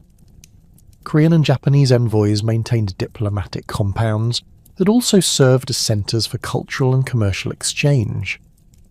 The cosmopolitan character of Chang'an extended beyond mere commercial diversity to encompass religious plurality that would have been unthinkable in most contemporary civilizations. Buddhist temples, ranging from modest neighbourhood shrines to massive monastic complexes, served communities of monks and lay believers who practiced various schools of Buddhism imported from India and Central Asia. The Great Wild Goose Pagoda, standing 64 metres tall with its distinctive 7-storey brick construction, housed thousands of Sanskrit texts and served as a centre for translation activities that made Buddhist literature accessible to Chinese readers. Taoist temples provided spaces for practitioners of China's indigenous religious tradition, their courtyards filled with the smoke of incense offerings and the quiet chanting of priests performing daily rituals. The Taoist emphasis on harmony with natural forces attracted followers who sought spiritual guidance while maintaining their involvement in worldly affairs. Confucian academies, though not strictly religious institutions, served similar functions for scholars and officials who viewed moral cultivation and social responsibility as essential aspects of proper living. The presence of foreign religious communities added another dimension to Chang'an's spiritual landscape. Nestorian Christians, followers of a theological tradition that had spread eastward from Syria and Persia, maintained churches that served both foreign merchants and Chinese converts. The Nestorian stela, erected in 781 AD but reflecting earlier missionary activities, recorded the arrival of Christian teachings during Taizong's reign and their subsequent acceptance by Chinese believers. Zoroastrian fire temples provided worship spaces for Persian merchants and diplomats, while Manichaean communities practiced their dualistic faith despite occasional governmental suspicion about foreign religious influences. This religious tolerance reflected Emperor Xuanzong's sophisticated understanding of imperial governance in a diverse society. The emperor recognized that attempting to impose religious uniformity would alienate important constituencies while potentially disrupting the commercial and diplomatic relationships that contributed to Tang prosperity. His approach emphasized maintaining public order and loyalty to imperial authority, while allowing communities to practice their ancestral faiths within reasonable bounds. This policy attracted praise from foreign observers and contributed to Chang'an's reputation as a center of civilization, where different traditions could coexist peacefully. The cultural flowering that accompanied this urban prosperity produced artistic and literary achievements that defined Chinese civilization for subsequent centuries. Poetry, already elevated to high artistic status during earlier Tang reigns, reached unprecedented heights of sophistication and emotional depth through the works of Li Bai and Du Fu, two masters whose contrasting styles encompassed the full range of human experience and artistic possibility. Li Bai, born in 701 AD in the western regions of the empire, embodied the romantic and individualistic spirit that characterized Tang culture at its peak. His poetry celebrated personal freedom, natural beauty, and the transcendent power of imagination to overcome mundane limitations. Li Bai's verse displayed technical mastery of traditional Chinese poetic forms while infusing them with spontaneous energy and emotional directness that appealed to readers across social boundaries. His famous poem Quiet Night Thoughts captured the universal experience of homesickness with deceptive simplicity, while longer works like The Road to Shu is Hard demonstrated his ability to blend landscape description with philosophical reflection. The poet's lifestyle matched the unconventional spirit of his verse. Li Bai travelled extensively throughout the empire, supporting himself through the patronage of wealthy admirers while maintaining independence from official responsibilities that might constrain his artistic freedom. His reputation for heavy drinking and eccentric behaviour became legendary, contributing to his image as a figure who transcended ordinary social conventions through the power of poetic genius.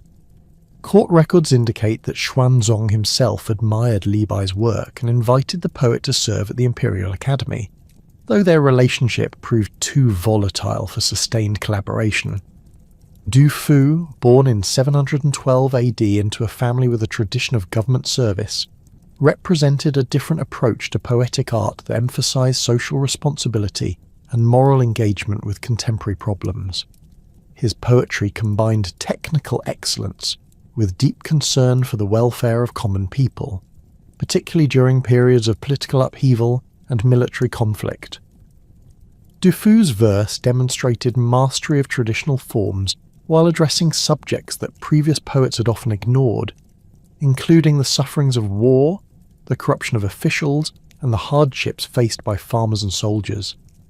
The contrast between Li Bai's romantic individualism and Du Fu's social consciousness reflected broader tensions within Tang society between personal fulfillment and collective responsibility.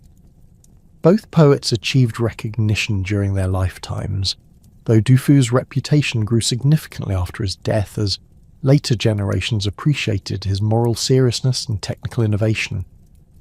Their combined influence established poetry as the supreme literary art form in Chinese culture, while providing models for subsequent poets who sought to balance aesthetic achievement with meaningful engagement with their times.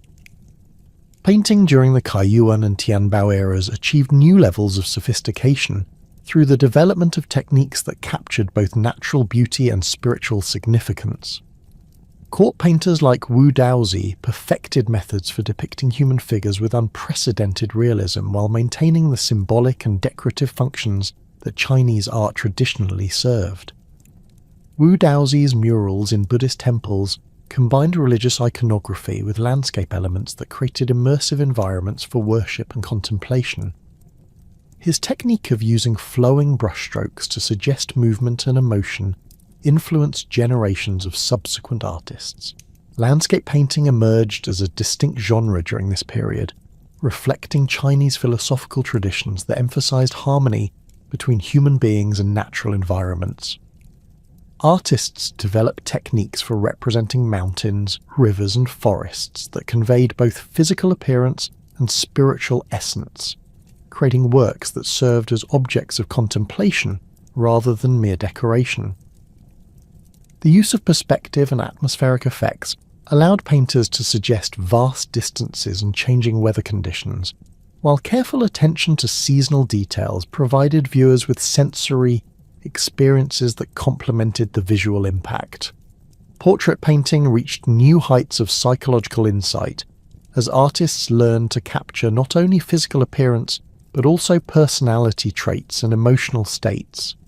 Imperial portraits served ceremonial functions while demonstrating the technical skills that made Tang artists famous throughout Asia. Court ladies, officials, and foreign dignitaries appeared in paintings that recorded their clothing, hairstyles, and accessories with meticulous accuracy, providing modern historians with valuable information about Tang material culture and social customs. Sculpture during this period combined traditional Chinese techniques with influences absorbed from Central Asian and Indian artistic traditions. Buddhist sculpture in particular benefited from this cultural synthesis, as Chinese artisans incorporated Indian iconographic conventions while developing distinctively Chinese approaches to representing spiritual themes. The sculptures at the Longmen Grottos, completed during Wu Zetian's reign but reflecting artistic traditions that flourished under Xuanzong, demonstrated the monumental scale and technical sophistication that characterized Tang sculptural achievement. Ceramic arts experienced revolutionary developments through the perfection of porcelain production techniques that created objects of unprecedented beauty and durability. Tang potters developed glazing methods that produced brilliant colors and lustrous surfaces, while their mastery of firing temperatures allowed for the creation of extremely thin-walled vessels that combined delicacy with strength. The famous Tang Sankai ceramics, decorated with green, brown, and cream glazes, became prized throughout Asia and beyond, establishing Chinese ceramics as luxury goods in international markets. Music and dance at the Tang court incorporated influences from throughout the empire and beyond, creating performances that reflected the dynasty's cosmopolitan character. Court musicians played instruments imported from Central Asia, including the pipa lute and various types of drums and cymbals, while maintaining traditional Chinese instruments like the qin zither and bamboo flutes. The combination of different musical traditions produced new compositions that appealed to diverse audiences while serving ceremonial functions at court events.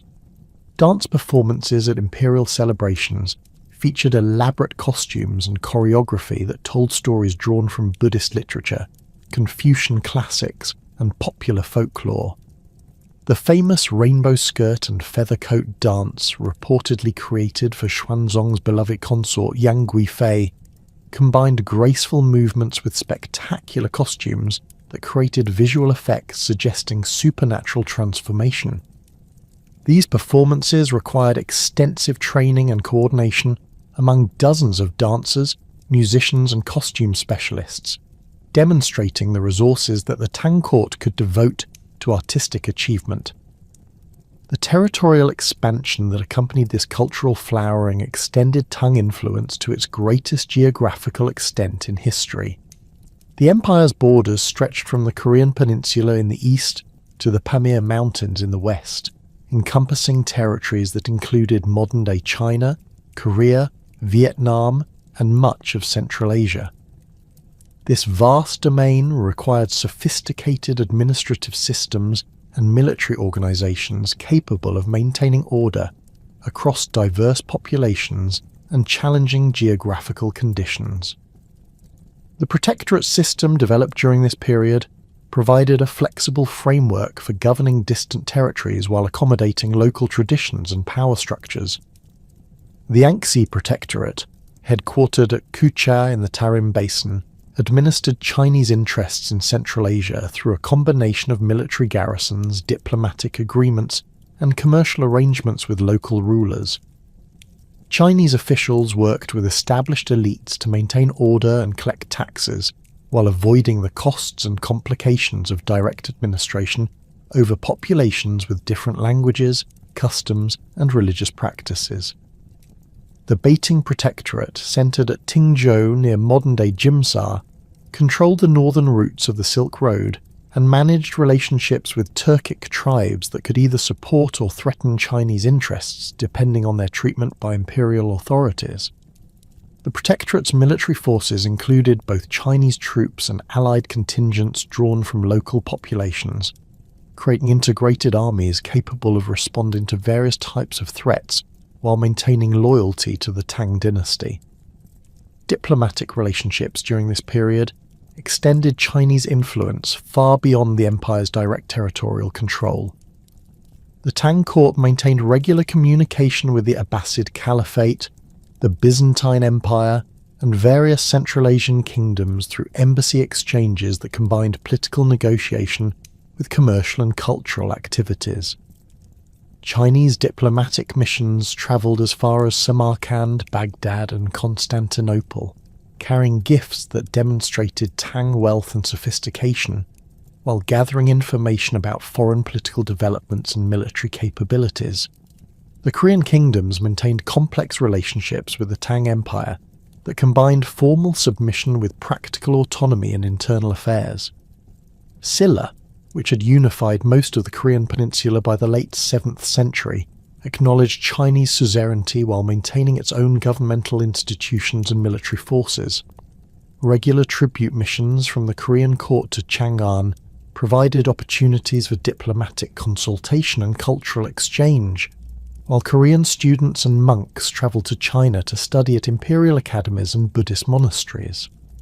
Japanese diplomatic missions, known as kentoshi, brought delegations of scholars, monks, and officials to the Tang capital for extended periods of study and observation. These missions, which occurred approximately every 20 years, transferred Chinese governmental practices, religious traditions, and cultural innovations to Japan, where they were adapted to local conditions and integrated into Japanese civilization. The scale and frequency of these exchanges demonstrated the Tang Empire's role as the dominant cultural influence in East Asia during this period. The economic foundation supporting this territorial expansion and cultural achievement rested on agricultural productivity that reached unprecedented levels during the Kaiyuan era. The equal field system continued providing stable land tenure for millions of farming families, while generating tax revenues necessary for governmental operations and military campaigns.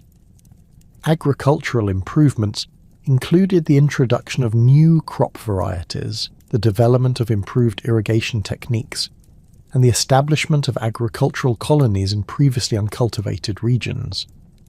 Rice cultivation in the Yangtze River Valley achieved remarkable productivity through the development of new varieties and cultivation techniques that allowed for multiple harvests per year in favourable conditions.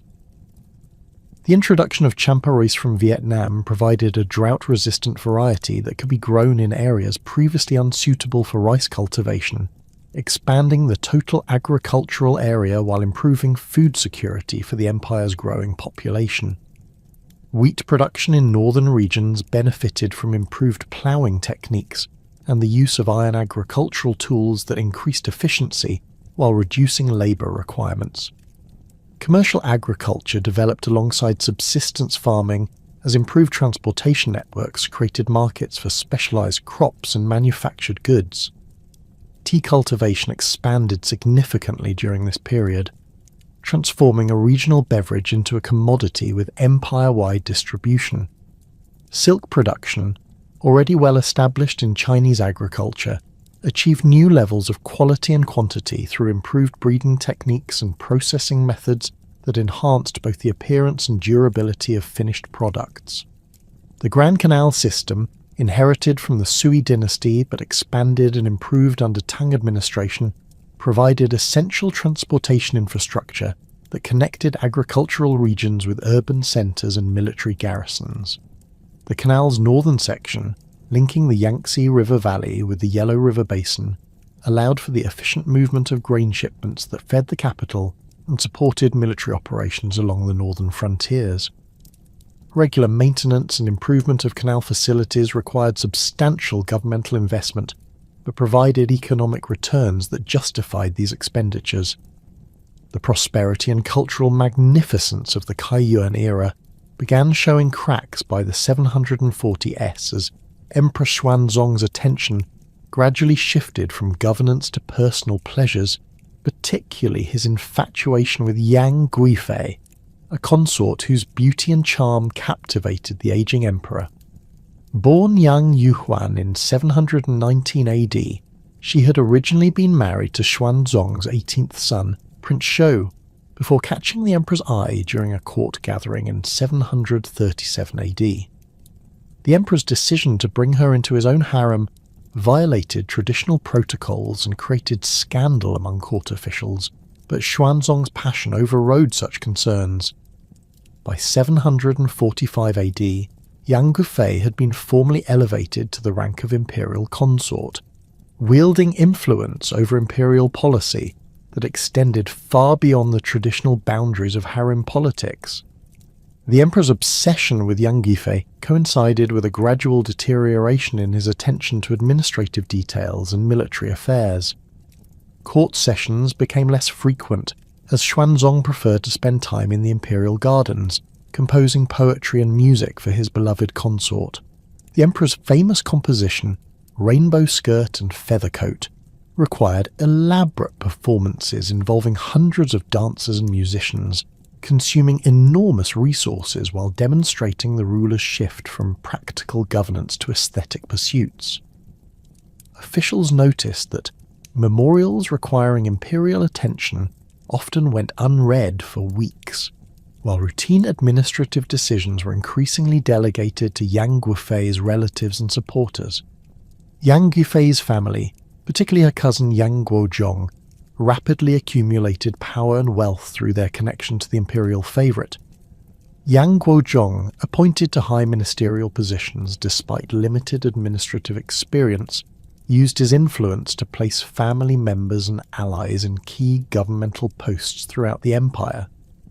This nepotistic network created resentment among career officials who saw their own advancement blocked by less qualified individuals whose primary credential was family connection to the imperial consort. The Yang family's ostentatious displays of wealth, including elaborate mansions and expensive entertainments, became symbols of governmental corruption and imperial favoritism.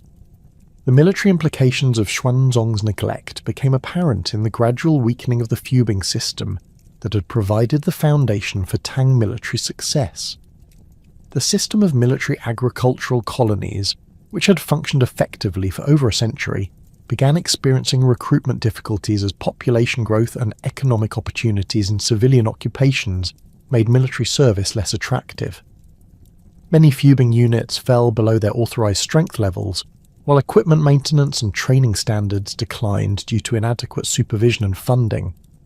The emperor's focus on court entertainments meant that these problems received insufficient attention until they had become serious threats to imperial security. Simultaneously, the empire's vast territorial extent created administrative challenges that strained even the sophisticated Tang governmental system. The protectorate's governing Central Asian territories required constant attention to maintain loyalty among diverse populations and prevent the emergence of local independence movements. Communication delays across thousands of miles meant that crises could develop for months before reaching the emperor's attention, while the expense of maintaining garrisons and administrative personnel in remote regions consumed increasing portions of imperial revenues. The Judushi system, originally designed to provide flexible military governance for frontier regions, began evolving into semi-autonomous power centers as regional commanders accumulated authority necessary to address local challenges without waiting for instructions from Chang'an. And Lushan emerged from this context as perhaps the most successful of the frontier military governors, commanding the Fanyang, Pinglu and Hedong military regions that controlled strategic territories along the empire's northeastern borders. Born around 703 AD to a Sogdian father and Turkic mother in the frontier region near modern-day Beijing, and Lushan represented the cosmopolitan character of Tang civilization while embodying the military traditions that had made the dynasty successful. His mixed ethnic heritage, common among frontier populations, provided him with linguistic abilities and cultural knowledge that proved invaluable in managing relationships between Chinese administrators and non-Chinese military personnel.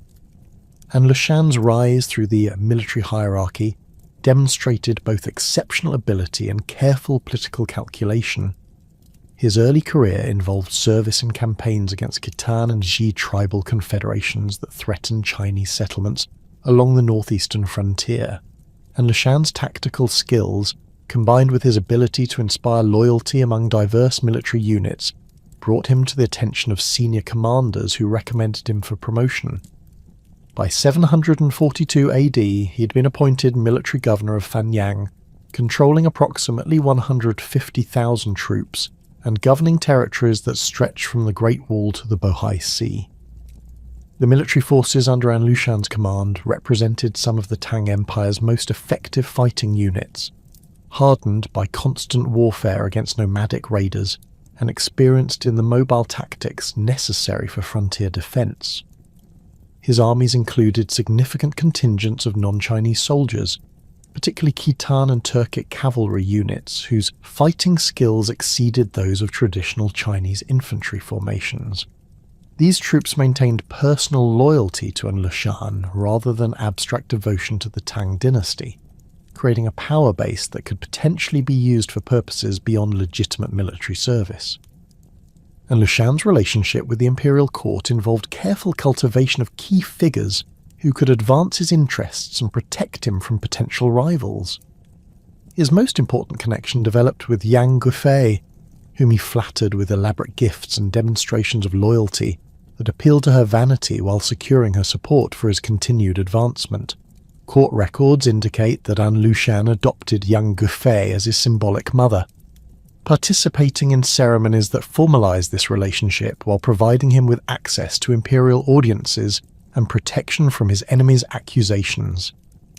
The general's physical appearance contributed to his success at court, where his imposing stature and exotic features made him a memorable figure among the predominantly Chinese officials. Contemporary accounts describe An Lushan as exceptionally tall and heavy, with a commanding presence that impressed both military subordinates and court dignitaries. His ability to speak multiple languages fluently allowed him to serve as an intermediary between the imperial government and frontier populations, while his knowledge of nomadic customs made him effective in diplomatic negotiations with tribal leaders.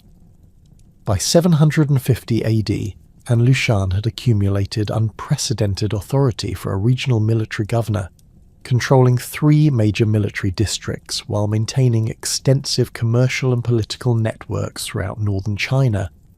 His territories generated enormous revenues through taxation of agricultural production and control of trade routes connecting China with Central Asia and Korea. The general used these resources to maintain military forces larger than officially authorized, while developing personal relationships with subordinate commanders whose loyalty transcended their obligations to the imperial government. The warning signs of An Lushan's potential disloyalty became apparent to observant court officials during the early 750s, though Emperor Xuanzong's preoccupation with Yang Yifei prevented effective response to these concerns.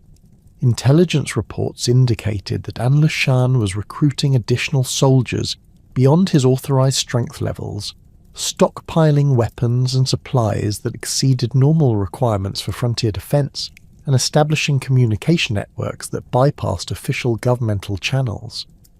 His frequent absences from the capital, ostensibly for military campaigns against nomadic raiders, provided opportunities to consolidate his regional power base without imperial oversight.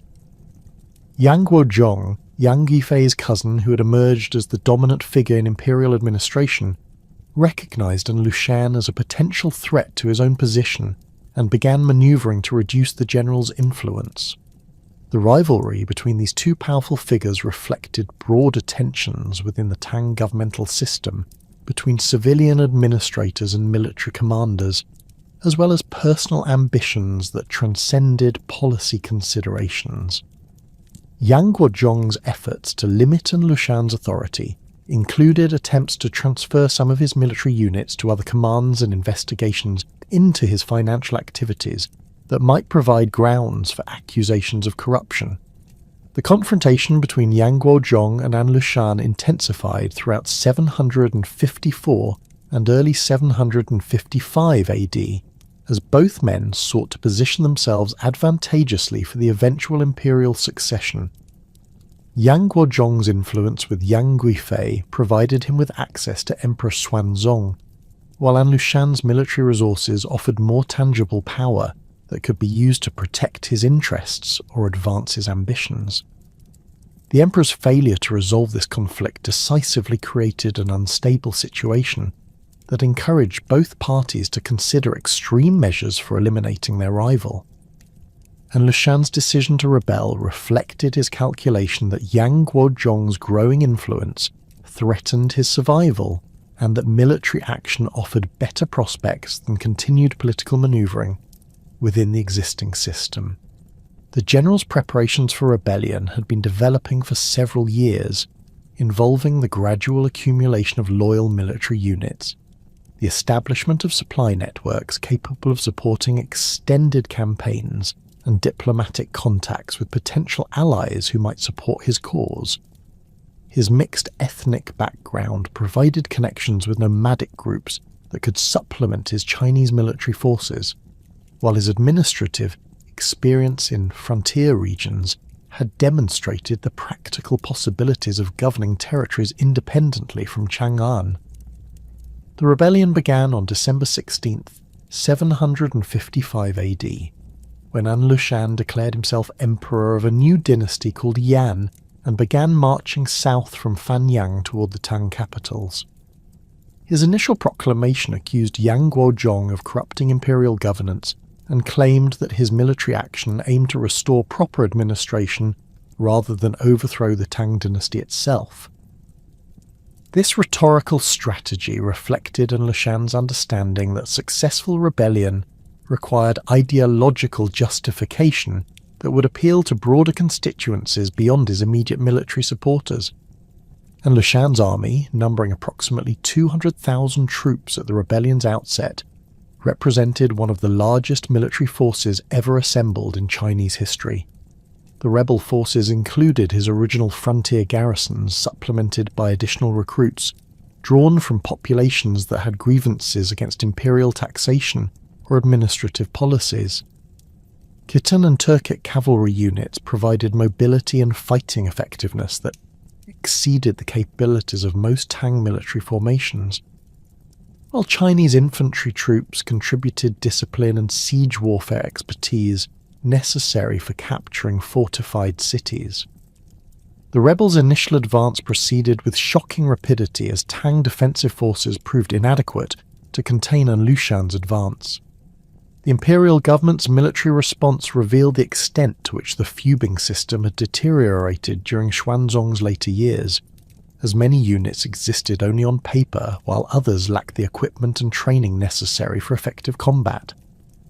Regional commanders who might have coordinated resistance efforts were either sympathetic to An Lushan's cause or reluctant to commit their own forces without clear instructions from the imperial government. The capture of Luoyang on January 5th, 756 AD, provided An Lushan with control over the empire's eastern capital and access to the Grand Canal system that connected northern and southern China. The city's fall demonstrated the rebels' military effectiveness, while providing them with enormous quantities of stored grain, weapons, and other supplies necessary for continued operations. An Lushan's establishment of his court at Luoyang symbolically challenged Tang legitimacy, while providing him with the administrative infrastructure necessary for governing conquered territories. The psychological impact of Luoyang's fall on imperial morale cannot be overstated, as the city had served as a secondary capital for centuries, and its loss suggested that the rebellion posed an existential threat to Tang's survival. News of the defeat reached Chang'an within days, creating panic among court officials and wealthy families who began preparing for possible evacuation. Emperor Xuanzong's initial response reflected both shock at the speed of rebel success and uncertainty about appropriate countermeasures, as the imperial military system had not faced such a comprehensive challenge since the dynasty's founding. And Lushan's advance toward Chang'an continued throughout the spring of 756 AD as Tang resistance efforts failed to slow the rebel momentum significantly. The emperor's attempts to organize defensive forces were hampered by the deteriorated state of imperial military units, and the reluctance of regional commanders to commit their troops to what appeared to be a losing cause. The rebels' success in recruiting additional supporters from populations that had suffered under heavy taxation or corrupt administration demonstrated that the rebellion had tapped into genuine grievances against imperial policies. The crisis reached its climax in June 756 AD, when An Lushan's forces approached Chang'an's outer defences, forcing Emperor Xuanzong to choose between attempting to defend the capital or evacuating to safer territory. The emperor's decision to flee westward towards Sichuan province reflected both realistic assessment of military circumstances and personal unwillingness to risk capture by rebel forces. The imperial evacuation, conducted hastily during the night of June 13th, 14, marked the effective collapse of Tang governmental authority in northern China and the beginning of the most catastrophic period in Chinese history since the fall of the Han Dynasty. The evacuation convoy's composition revealed the extent of governmental disorganization, as essential records and treasures were abandoned, while court officials and their families struggled to escape with personal possessions. The emperor's entourage included Yang Guifei and her relatives, whose presence reminded fleeing officials of the favoritism and corruption that had contributed to the current crisis. The convoy's slow progress westward, hampered by poor roads and inadequate supplies, provided opportunities for popular resentment against imperial policies to manifest in direct confrontations with the fleeing court. The most dramatic incident occurred at Mawei Station on June 15th, 756 AD, when imperial guards and local officials demanded Yang Guifei's execution as the price for their continued loyalty to the emperor. The mutinous troops blamed Yang Guifei and her family for the governmental corruption that had enabled An Lushan's rebellion, arguing that their deaths were necessary to restore imperial legitimacy and military morale. Emperor Xuanzong's agonizing decision to sacrifice his beloved consort demonstrated both the desperate nature of imperial circumstances and the extent to which popular anger had focused on the Yang family as symbols of dynastic failure. Yang Guifei's death by strangulation at Mawei Station marked the end of the romantic relationship that had dominated Xuanzong's later years, while symbolically representing the collapse of the Kaiyuan era's prosperity and cultural achievement. The emperor's grief over his consort's death, combined with his recognition that his own policies had contributed to the current catastrophe, led to his decision to abdicate in favour of his son Li Heng, who became Emperor Suzong. This abdication, formalised on August 12th, 756 AD, represented the first voluntary imperial abdication in Tang history and reflected Xuanzong's acknowledgement that new leadership was necessary to address the rebellion's challenges. And Lushan's occupation of Chang'an in July 756 AD completed the rebels' conquest of both Tang capitals and established their control over the empire's political and economic heartland. The rebel emperor's court ceremonies in the abandoned imperial palace provided symbolic legitimacy for his regime, while demonstrating the extent of Tang governmental collapse. However, Lushan's success in capturing territory proved easier than establishing effective administration over conquered regions, as his military organization lacked the sophisticated bureaucratic apparatus necessary for governing the complex society he had conquered. The assassination of An Lushan by his own son An Qingsu in January 757 AD failed to end the rebellion that had devastated the Tang Empire, instead fragmenting rebel forces into competing factions that prolonged the conflict for another 6 years. And Qingxu's patricide, motivated by fears that his father planned to replace him as heir with a younger half-brother, demonstrated the internal contradictions that plagued the rebel regime from its inception. The new rebel leader lacked his father's charismatic authority and military acumen, struggling to maintain unity among the diverse coalition of Sogdian merchants, Turkic cavalry commanders, and Chinese defectors who had supported the original uprising. Emperor Suzong's response to these developments revealed both the opportunity created by rebel disunity and the enormous challenges facing any attempt to restore Tang authority. The new emperor, who had established his court at Lingwu in modern-day Ningxia province, commanded limited military resources consisting primarily of frontier garrisons that had remained loyal and hastily recruited militia units of questionable effectiveness. The imperial treasury, depleted by years of extravagant court spending and the loss of tax revenues from rebel-controlled territories, could barely support existing military operations, let alone finance the massive campaigns necessary to recapture the capitals.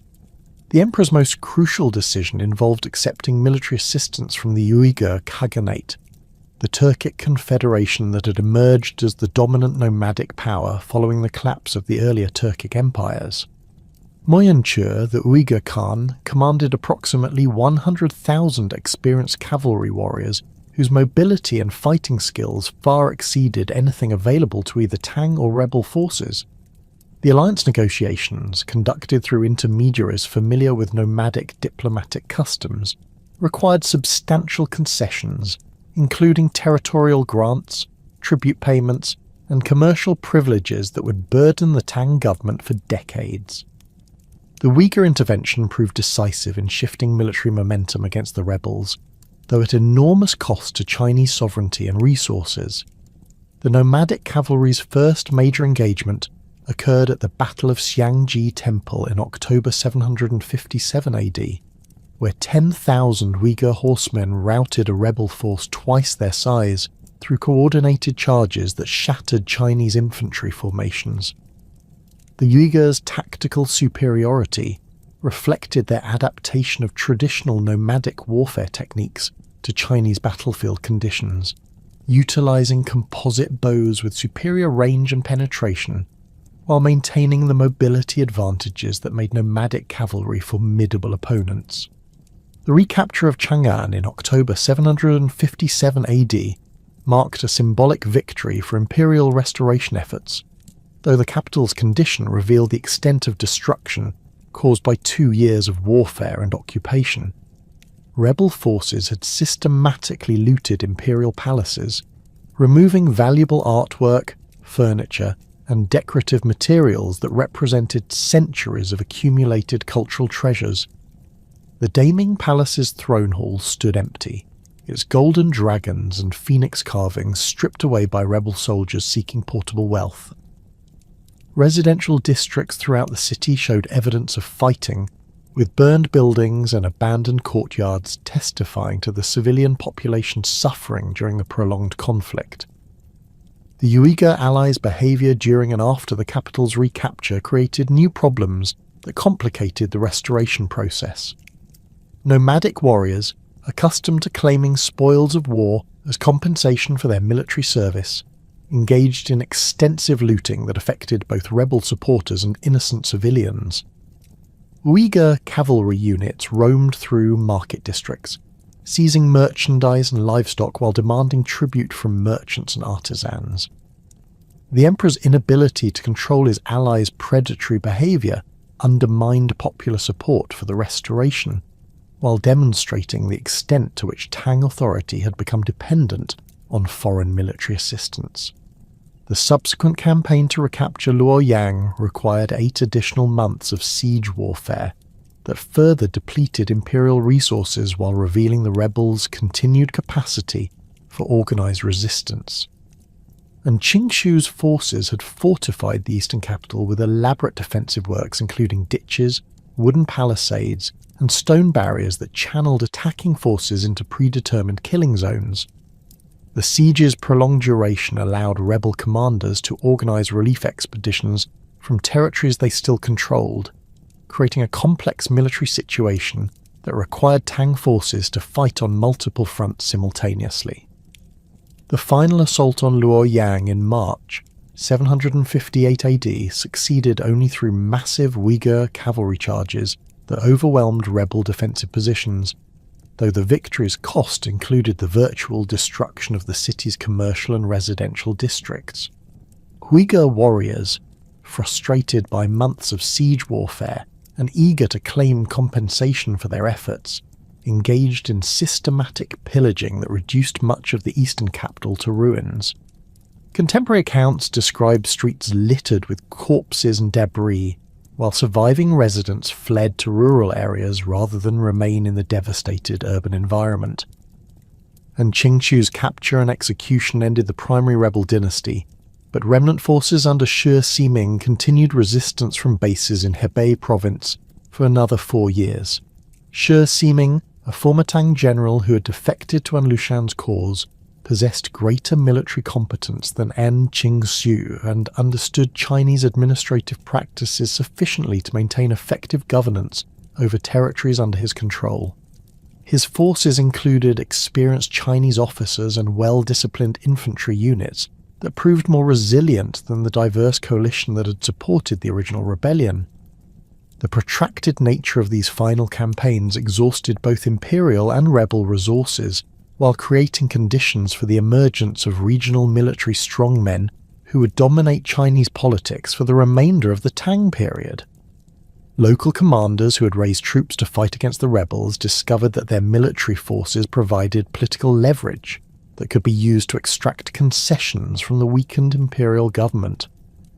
The Jidushi system, originally designed to provide flexible military administration for frontier regions, began expanding throughout the empire as the central government lacked sufficient resources to maintain direct control over distant territories.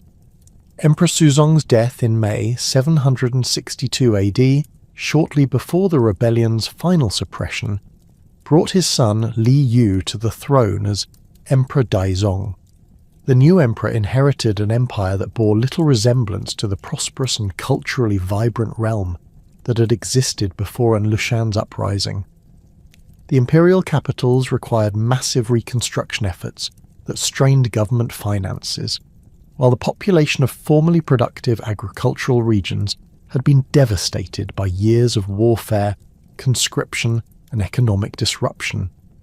Tax revenues had declined by an estimated 60% compared to pre-rebellion levels, forcing the government to implement emergency measures that included currency debasement, forced loans from wealthy families, and the sale of governmental positions to raise necessary funds. The demographic catastrophe accompanying the rebellion represented perhaps the most severe population decline in Chinese history, with contemporary records suggesting that the empire's registered population fell from approximately 52 million to 16 million between 755 and 764 AD. While these figures likely reflect administrative collapse rather than actual mortality rates, the scale of disruption was unprecedented. Entire counties in northern China had been depopulated through warfare, famine, and refugee movements, while urban centres that had flourished during the Kaiyuan era struggled to maintain basic services and commercial activities. Emperor Daizong's attempts to restore imperial authority faced the fundamental challenge that the rebellion had permanently altered the balance of power between the central government and regional military commanders. The Jiedushi, who had supported imperial restoration efforts, expected substantial autonomy in governing their territories, including the right to appoint subordinate officials, collect taxes, and maintain military forces sized according to local rather than central government assessments. These expectations conflicted with traditional Chinese governmental principles that emphasized centralized administration and imperial control over all significant policy decisions. The emperor's compromise solution involved accepting de facto regional autonomy while maintaining the fiction of centralized control through ceremonial submissions and nominal imperial appointments. Regional military governors received formal recognition of their authority in exchange for periodic tribute payments and symbolic acknowledgement of imperial suzerainty.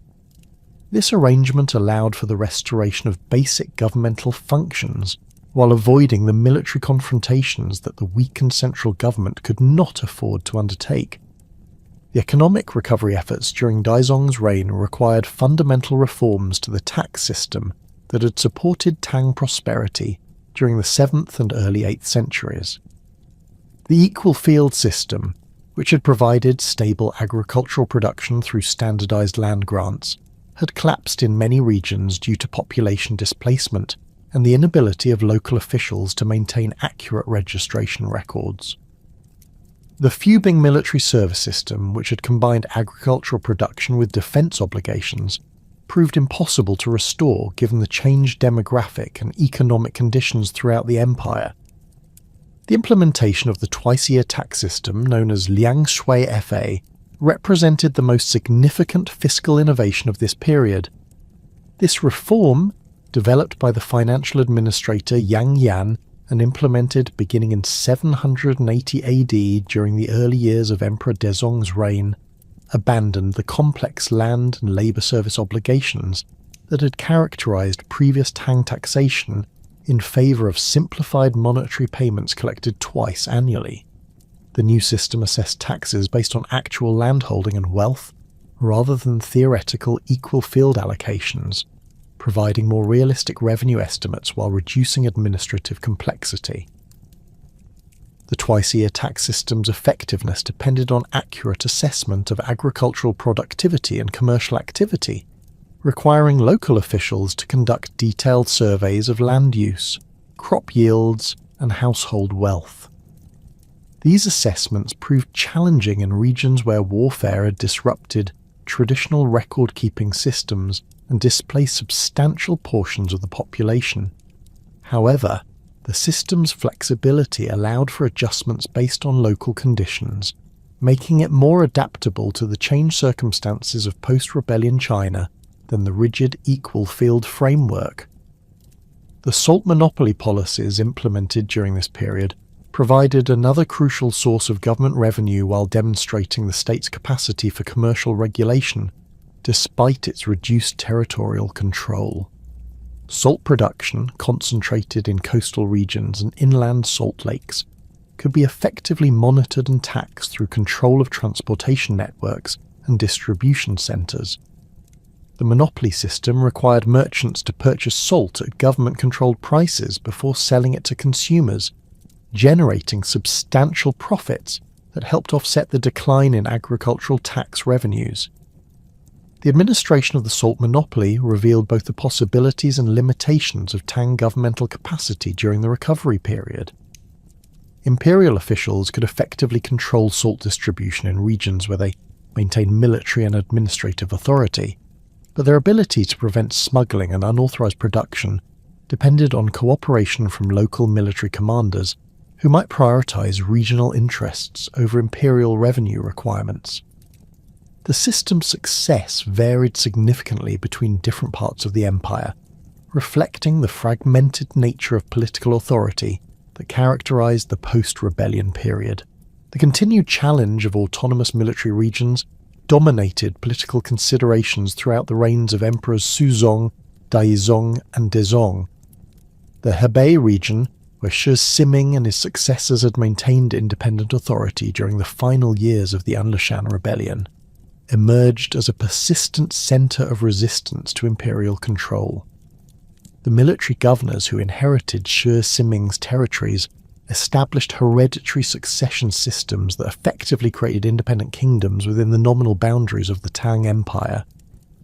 These autonomous regions maintained their own military forces, collected taxes for their own use, and conducted diplomatic relationships with neighbouring territories without imperial oversight. The Weibo, Chengde, and Lulong military regions in Hebei became known as the Three Garrisons that consistently refused to acknowledge central government authority while maintaining sufficient military strength to resist imperial attempts at reconquest. Their example encouraged similar assertions of independence by military commanders in other regions, creating a fragmented political landscape that persisted throughout the remainder of the Tang period.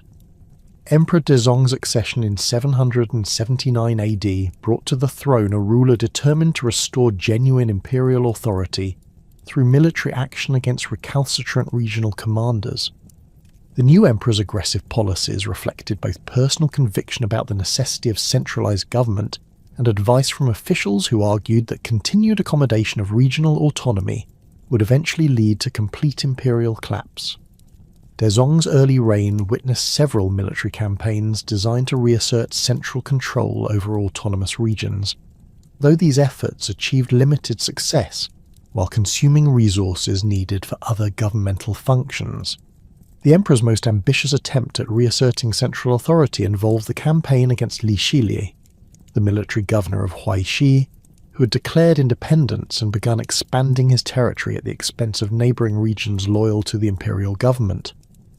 The campaign, launched in 781 AD, required coordinating forces from multiple loyal military regions, while maintaining sufficient reserves to prevent other autonomous commanders from exploiting the central government's military commitments.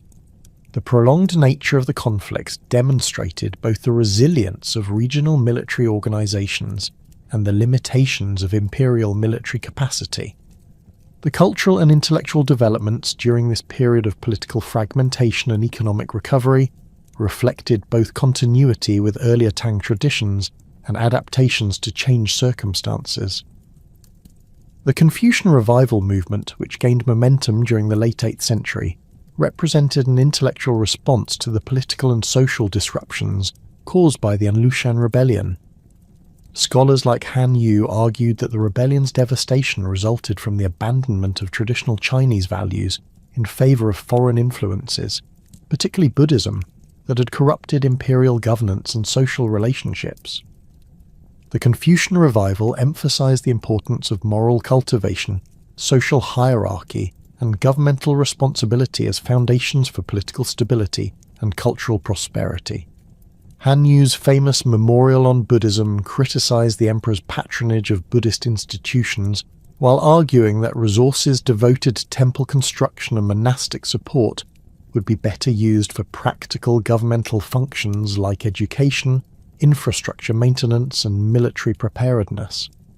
This critique reflected broader concerns about the allocation of imperial resources during a period of fiscal constraint and political uncertainty. The emergence of new literary forms during this period demonstrated the continued vitality of Chinese cultural traditions despite political disruptions.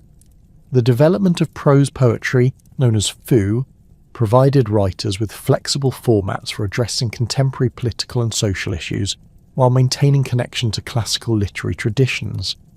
These works often combined personal reflection with social commentary, creating literature that spoke to the experiences of educated individuals navigating the uncertainties of post-rebellion society.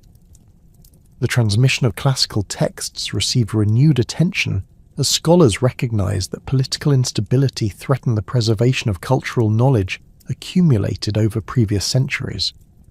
The establishment of new academies and the systematic copying of important works reflected intellectual efforts to maintain cultural continuity despite the disruption of traditional educational institutions. These preservation activities contributed to the development of more systematic approaches to textual scholarship that would influence Chinese intellectual traditions for subsequent centuries.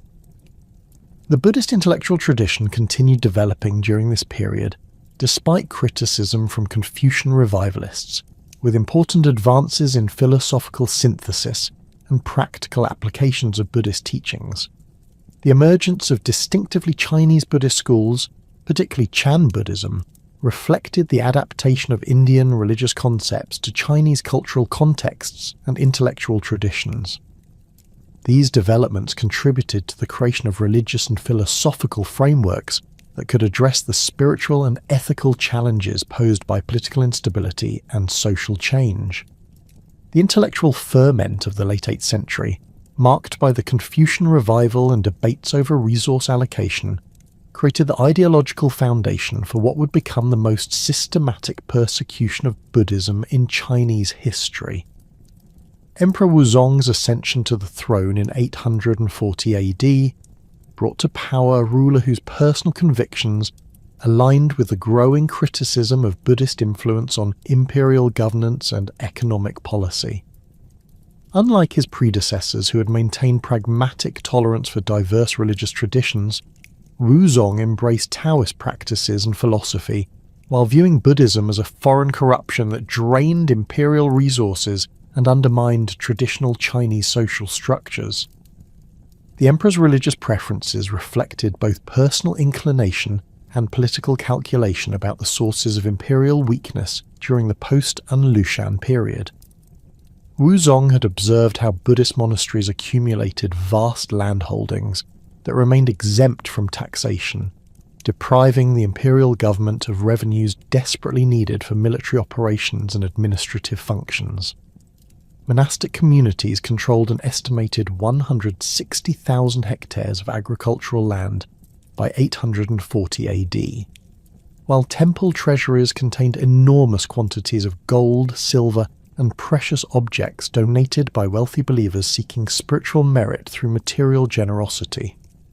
The scale of Buddhist institutional wealth had grown particularly problematic during the decades of political fragmentation following the Anlushan Rebellion, when regional military commanders often granted additional tax exemptions and land grants to monastic communities in exchange for political support or spiritual legitimacy. Some monasteries functioned as virtual banks, lending money to merchants and farmers while accumulating interest payments that further expanded their economic influence. The Qian Temple in Chang'an reportedly owned over 4,000 hectares of prime agricultural land, while the Feimen Temple possessed a collection of gold and silver vessels valued at more than 100,000 strings of cash. Wuzong's initial moves against Buddhist institutions began subtly through administrative restrictions that tested the extent of potential resistance while avoiding direct confrontation with powerful monastic leaders. Imperial edicts issued in 841 AD limited the number of monks who could be ordained each year, required existing monastics to register with local authorities, and prohibited the construction of new temples without specific imperial permission. These measures, presented as efforts to maintain proper religious standards rather than persecution, allowed the emperor to gauge reactions from Buddhist communities and their secular supporters. The emperor's Taoist advisors, particularly the alchemist Zhao Gujian, provided both ideological justification for anti-Buddhist policies and practical guidance for implementing religious reforms. Zhao's influence reflected Wuzong's personal fascination with Taoist longevity practices and alchemical experiments designed to achieve immortality through the consumption of specially prepared elixirs. The emperor's daily routine included elaborate rituals involving the ingestion of mercury-based compounds and other mineral preparations that Taoist masters claimed would purify the body and extend life indefinitely. The systematic persecution began in earnest during 843 AD with imperial orders for the closure of smaller Buddhist temples and the forced return of monks and nuns to secular life. Local officials received detailed instructions for conducting these operations, including procedures for inventorying temple properties, redistributing monastic lands to tax-paying farmers, and ensuring that former religious personnel found appropriate civilian occupations. The initial phase targeted establishments with fewer than 20 residents, avoiding direct confrontation with major monastic centres while establishing precedents for more comprehensive action. The efficiency of these early closures demonstrated the imperial government's administrative capacity despite decades of political fragmentation and economic difficulty. Provincial governors coordinated with county magistrates to conduct simultaneous operations across multiple jurisdictions, preventing Buddhist communities from transferring assets to safer locations or organising coordinated resistance. Military units provided security during temple closures, while transportation networks facilitated the rapid movement of confiscated materials to imperial storage facilities. The confiscation procedures revealed the extraordinary wealth that Buddhist institutions had accumulated during 2 centuries of imperial patronage and popular devotion. Officials conducting inventories at the Daxingshan Temple in Chang'an discovered over 3,000 bronze Buddha statues, 1,500 gold and silver vessels, and silk textiles sufficient to clothe several thousand people. The temple's library contained more than 5,000 scrolls, including rare Sanskrit manuscripts and Chinese translations that represented centuries of scholarly work.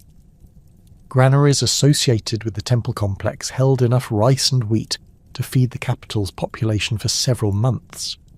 The forced secularization of monastic personnel created significant social and economic disruption, as thousands of individuals who had spent decades in religious life attempted to reintegrate into civilian society. Many former monks and nuns lacked practical skills necessary for agricultural or commercial work, having devoted their adult lives to religious study and ritual practice. The imperial government established programs to provide basic training in farming techniques and handicraft production, though these efforts proved inadequate for addressing the scale of displacement caused by the persecution.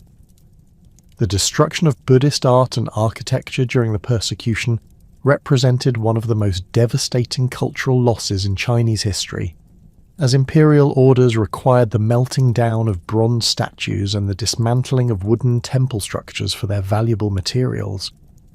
The famous bronze Buddha statue at the Farman Temple, standing over 10 meters tall and containing several tons of precious metal, was broken apart and transported to imperial foundries where it was recast into coins and ingots. Wooden buildings were systematically dismantled, with their timber used for governmental construction projects or sold to raise revenue for the imperial treasury. The persecution's economic impact extended far beyond the immediate confiscation of Buddhist wealth, as the sudden influx of precious metals into imperial coffers created significant monetary instability. The government's decision to mint large quantities of new coins using bronze from melted Buddha statues increased the money supply faster than economic growth could absorb, leading to inflationary pressures that affected prices throughout the empire. Merchants found their existing inventories worth less in real terms, while farmers discovered that their grain commanded lower prices relative to manufactured goods and luxury items. The redistribution of monastic lands to secular farmers initially appeared to address the imperial government's fiscal problems by bringing previously tax-exempt territories under regular assessment. However, the practical challenges of surveying and allocating these lands proved more complex than anticipated, as monastic properties often consisted of scattered plots that had been donated by different individuals over extended periods. Determining appropriate recipients for redistributed land required extensive administrative work that strained local governmental capacity while creating opportunities for corruption and favoritism. Regional military commanders responded to the Buddhist persecution with varying degrees of cooperation, reflecting their individual relationships with monastic communities and calculations about the policy's implications for their own authority. Some Jadushi enthusiastically supported the persecution as an opportunity to confiscate valuable properties within their territories, while others maintained protective relationships with Buddhist institutions that had provided political support during previous conflicts. The uneven implementation of imperial orders demonstrated the continued fragmentation of governmental authority despite Wuzong's attempts to reassert central control. The persecution's impact on international relationships proved particularly significant, given Buddhism's role as a cultural bridge connecting China with other Asian civilizations. Diplomatic missions from Buddhist kingdoms in Southeast Asia and Central Asia expressed concern about the treatment of their co-religionists, while the destruction of temples that had served as centers for international scholarly exchange disrupted cultural relationships that had flourished for centuries. The Japanese court, which maintained strong Buddhist traditions, suspended several planned embassy missions rather than witness the persecution's effects firsthand. Wuzong's death in March 846 AD, possibly caused by mercury poisoning from his alchemical experiments, brought an immediate end to the systematic persecution of Buddhism, as his successor Emperor Xuanzong reversed the anti-Buddhist policies within months of his accession. The new emperor's restoration of Buddhist institutions reflected both personal religious conviction and practical recognition that the persecution had created more problems than it had solved. However, the damage to Buddhist institutional structure proved largely irreversible, as many temples remained closed and monastic communities never recovered their pre-persecution numbers or influence. The long-term consequences of the Buddhist persecution extended far beyond religious affairs to fundamentally alter the relationship between imperial authority and regional power centers. The emperor's inability to implement his policies uniformly throughout the empire demonstrated the practical limitations of central governmental control, while the varied responses of regional commanders revealed the extent to which local interests had superseded imperial directives in determining actual policy implementation. This fragmentation of authority would characterize the remainder of the Tang period as successive emperors struggled to maintain meaningful control over increasingly autonomous regional territories. The weakening of the imperial examination system during this period reflected broader changes in the relationship between central government and aristocratic families that had begun during the Aleutian Rebellion and accelerated throughout the 9th century. The examination system, which had served as the primary mechanism for recruiting officials based on merit rather than family connections, faced increasing challenges as regional military commanders gained the authority to appoint subordinates without reference to examination qualifications or imperial approval. The hereditary privilege that had characterized Chinese aristocracy before the Tang dynasty's meritocratic reforms began reasserting itself as established families leveraged their accumulated wealth and political connections to secure governmental positions for their members. The great clans of Shandong, Henan, and other regions that had dominated Chinese politics during the period of division developed new strategies for maintaining influence that bypassed the examination system's emphasis on literary accomplishment and administrative competence. The decline in examination participation became evident through statistical analysis of successful candidates during the mid-9th century, which revealed significant decreases in both the number of applicants and the geographical diversity of those who achieved passing grades. Provinces under the control of autonomous military governors contributed fewer examination candidates, as local opportunities for advancement through military or commercial channels reduced the incentives for pursuing classical education and bureaucratic careers. The quality of examination supervision also deteriorated as regional authorities gained influence over local testing procedures and evaluation standards. Military governors who controlled examination sites could manipulate results to favour candidates from families that supported their political objectives, while the imperial government lacked sufficient oversight capacity to ensure consistent application of testing standards across different regions. These developments undermined the examination system's credibility as a mechanism for identifying the most qualified candidates for governmental service. The rise of hereditary privilege manifested most clearly in the increasing tendency for governmental positions to pass from fathers to sons regardless of individual qualifications or examination performance. Military commands, which had traditionally been assigned based on demonstrated competence and loyalty to imperial interests, became hereditary possessions that regional strongmen transferred to their designated heirs. The Chengde military region in Hebei province exemplified this trend, with the Wang family maintaining control over the governorship for 4 generations, despite periodic conflicts with imperial authority. Administrative positions within the central government also became increasingly dominated by members of established aristocratic families who possessed the political connections and financial resources necessary to navigate the complex patronage networks that determined career advancement. The Ministry of Personnel, responsible for official appointments and promotions, developed informal procedures that favoured candidates with family histories of governmental service over those whose primary qualification was examination success. The concentration of power among eunuchs within the imperial palace represented another dimension of the decline in central governmental authority during the mid-Tang period. Palace eunuchs, who had traditionally served ceremonial and administrative functions within the imperial household, began exercising direct influence over policy decisions and succession arrangements that extended far beyond their nominal responsibilities. Their unique position as the emperor's most intimate advisors, combined with their lack of family connections that might create conflicts of interest, initially made them valuable allies for rulers seeking to maintain independence from aristocratic factions. The eunuch influence reached unprecedented levels during the reigns of Emperors Xianzong and Muzong, when palace officials like Wang Shucheng and Chen Hongji effectively controlled access to the emperor, while managing the flow of information between the imperial court and governmental ministries. These individuals accumulated enormous personal wealth through their ability to influence imperial decisions regarding appointments, contracts, and policy directions, creating informal power networks that operated independently of established governmental procedures. The manipulation of imperial succession by eunuch factions represented the most dramatic manifestation of their growing political influence, as palace officials used their intimate knowledge of imperial family dynamics to advance candidates who would protect their interests once enthroned.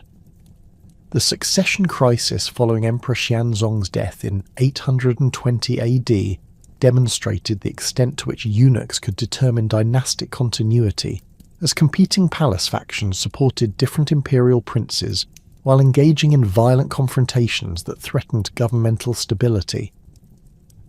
The assassination of Emperor Xianzong, widely attributed to eunuch conspirators who feared the emperor's plans to reduce their influence, established a precedent for palace coups that would plague the late Tang period. Subsequent emperors found themselves dependent on eunuch support for physical security, while simultaneously recognizing that this dependence compromised their ability to implement independent policies or challenge established palace hierarchies. The economic difficulties accompanying these political developments reflected the cumulative impact of decades of warfare, administrative fragmentation, and fiscal mismanagement that had begun with the Anlushan rebellion and intensified throughout the 9th century. Inflation, caused partly by the monetary instability following the Buddhist persecution, and partly by the imperial government's continued reliance on currency debasement to fund military operations, created hardships for both urban consumers and rural producers who found their purchasing power steadily declining. Tax collection problems emerged as regional military commanders gained greater autonomy over fiscal administration within their territories, reducing the central government's access to revenues that had traditionally supported imperial operations and capital city maintenance. The twice-a-year tax system, which had provided stable income during the late 8th century, became increasingly difficult to implement as local officials prioritized regional needs over imperial requirements. The growing independence of military commissioners reflected the fundamental transformation of Chinese political organization that had begun during the Anlushan rebellion and accelerated throughout the 9th century. Regional strongmen who had originally received imperial appointments to address specific military threats gradually evolved into hereditary rulers who maintained only nominal allegiance to the Tang dynasty while exercising practical sovereignty over their territories. These military commissioners developed independent diplomatic relationships with neighbouring regions and foreign powers, conducted their own trade policies, and maintained military forces that served regional rather than imperial interests. The Pinglu military region established direct commercial relationships with Korean kingdoms, while the Xuanwu region developed trading partnerships with Central Asian merchants that bypassed imperial oversight and taxation. Such autonomous activities demonstrated the extent to which the Tang Empire had fragmented into a collection of semi-independent territories, united only by shared cultural traditions and ceremonial acknowledgement of imperial authority. The erosion of imperial authority that had accelerated throughout the mid-9th century created fertile conditions for the massive popular uprising that would ultimately destroy the Tang dynasty's capacity for effective governance. The Huangchao Rebellion, erupting in 874 AD, emerged from a convergence of social, economic, and environmental crises that had been building for decades.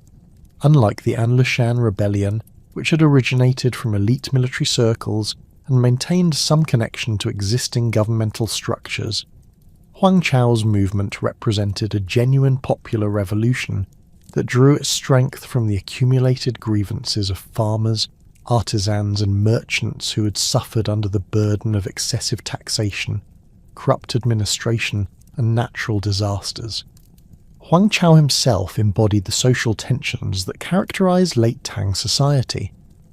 Born around 835 AD into a merchant family in Taoju, modern-day Shandong province, he had received sufficient education to attempt the imperial examinations, but failed repeatedly to achieve the success that would have opened pathways to official advancement. His frustration with the examination system reflected broader concerns about the increasing dominance of established aristocratic families who used their political connections to secure governmental positions regardless of individual merit or examination performance. The salt trade, which had provided prosperity for Huangchao's family during the early 9th century, faced increasing governmental restrictions and taxation that reduced profit margins while creating opportunities for official corruption. The immediate catalyst for rebellion came from a series of natural disasters that devastated agricultural production throughout northern China during the early 870s. Severe droughts in 873 and 874 AD destroyed crops across multiple provinces, while locust swarms consumed remaining vegetation and created famine conditions that forced desperate farmers to abandon their land in search of food and employment.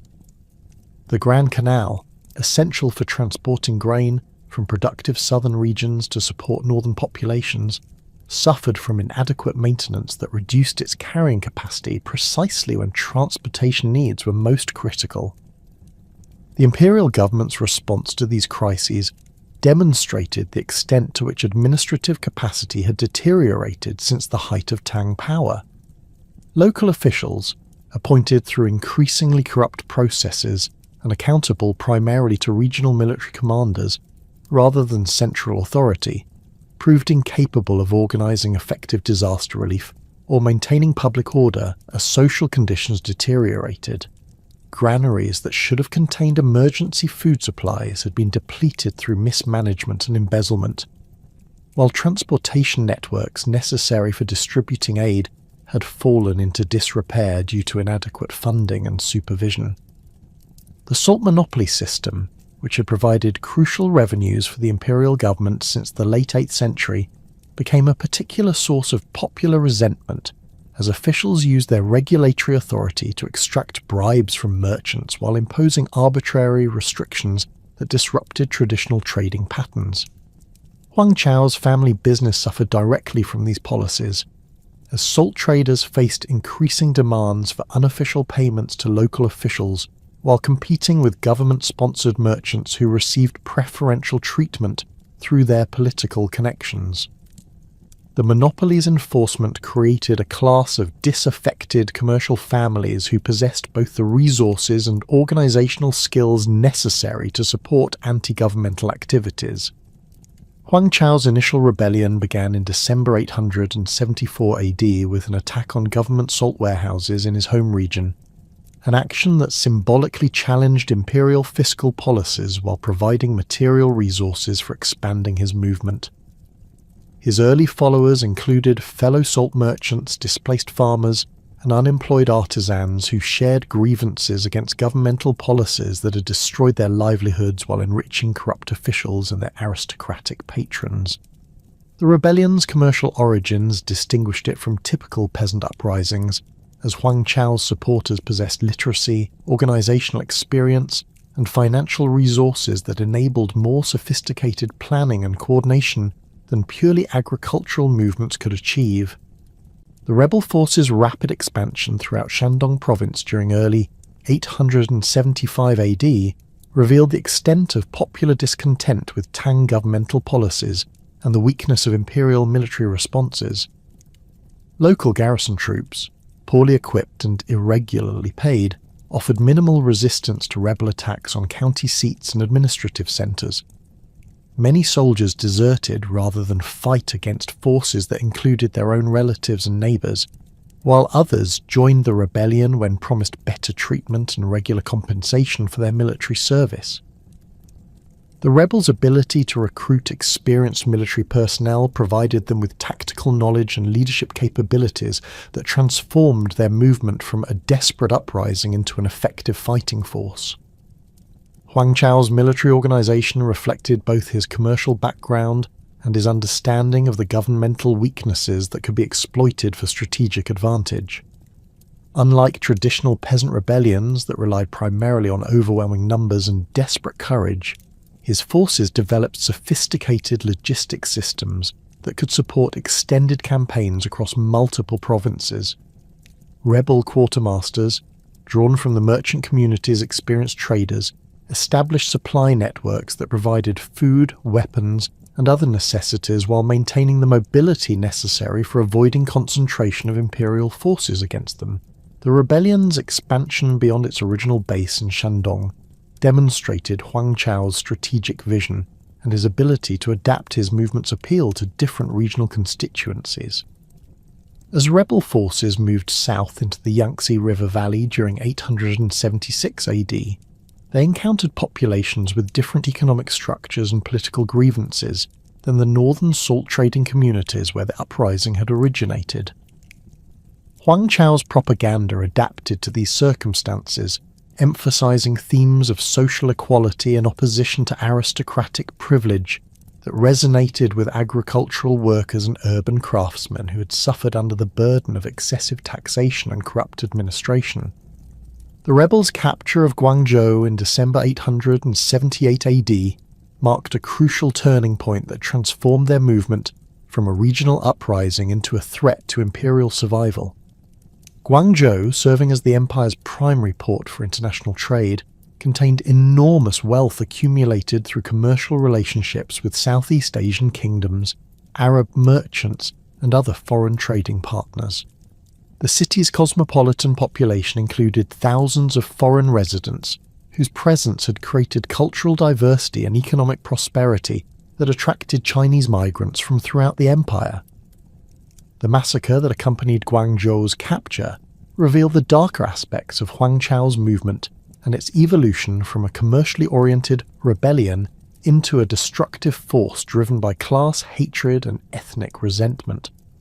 Rebel forces systematically killed foreign merchants, particularly Arabs and Persians, who had accumulated substantial wealth through their trading activities, while destroying temples, warehouses, and residential districts associated with international commerce.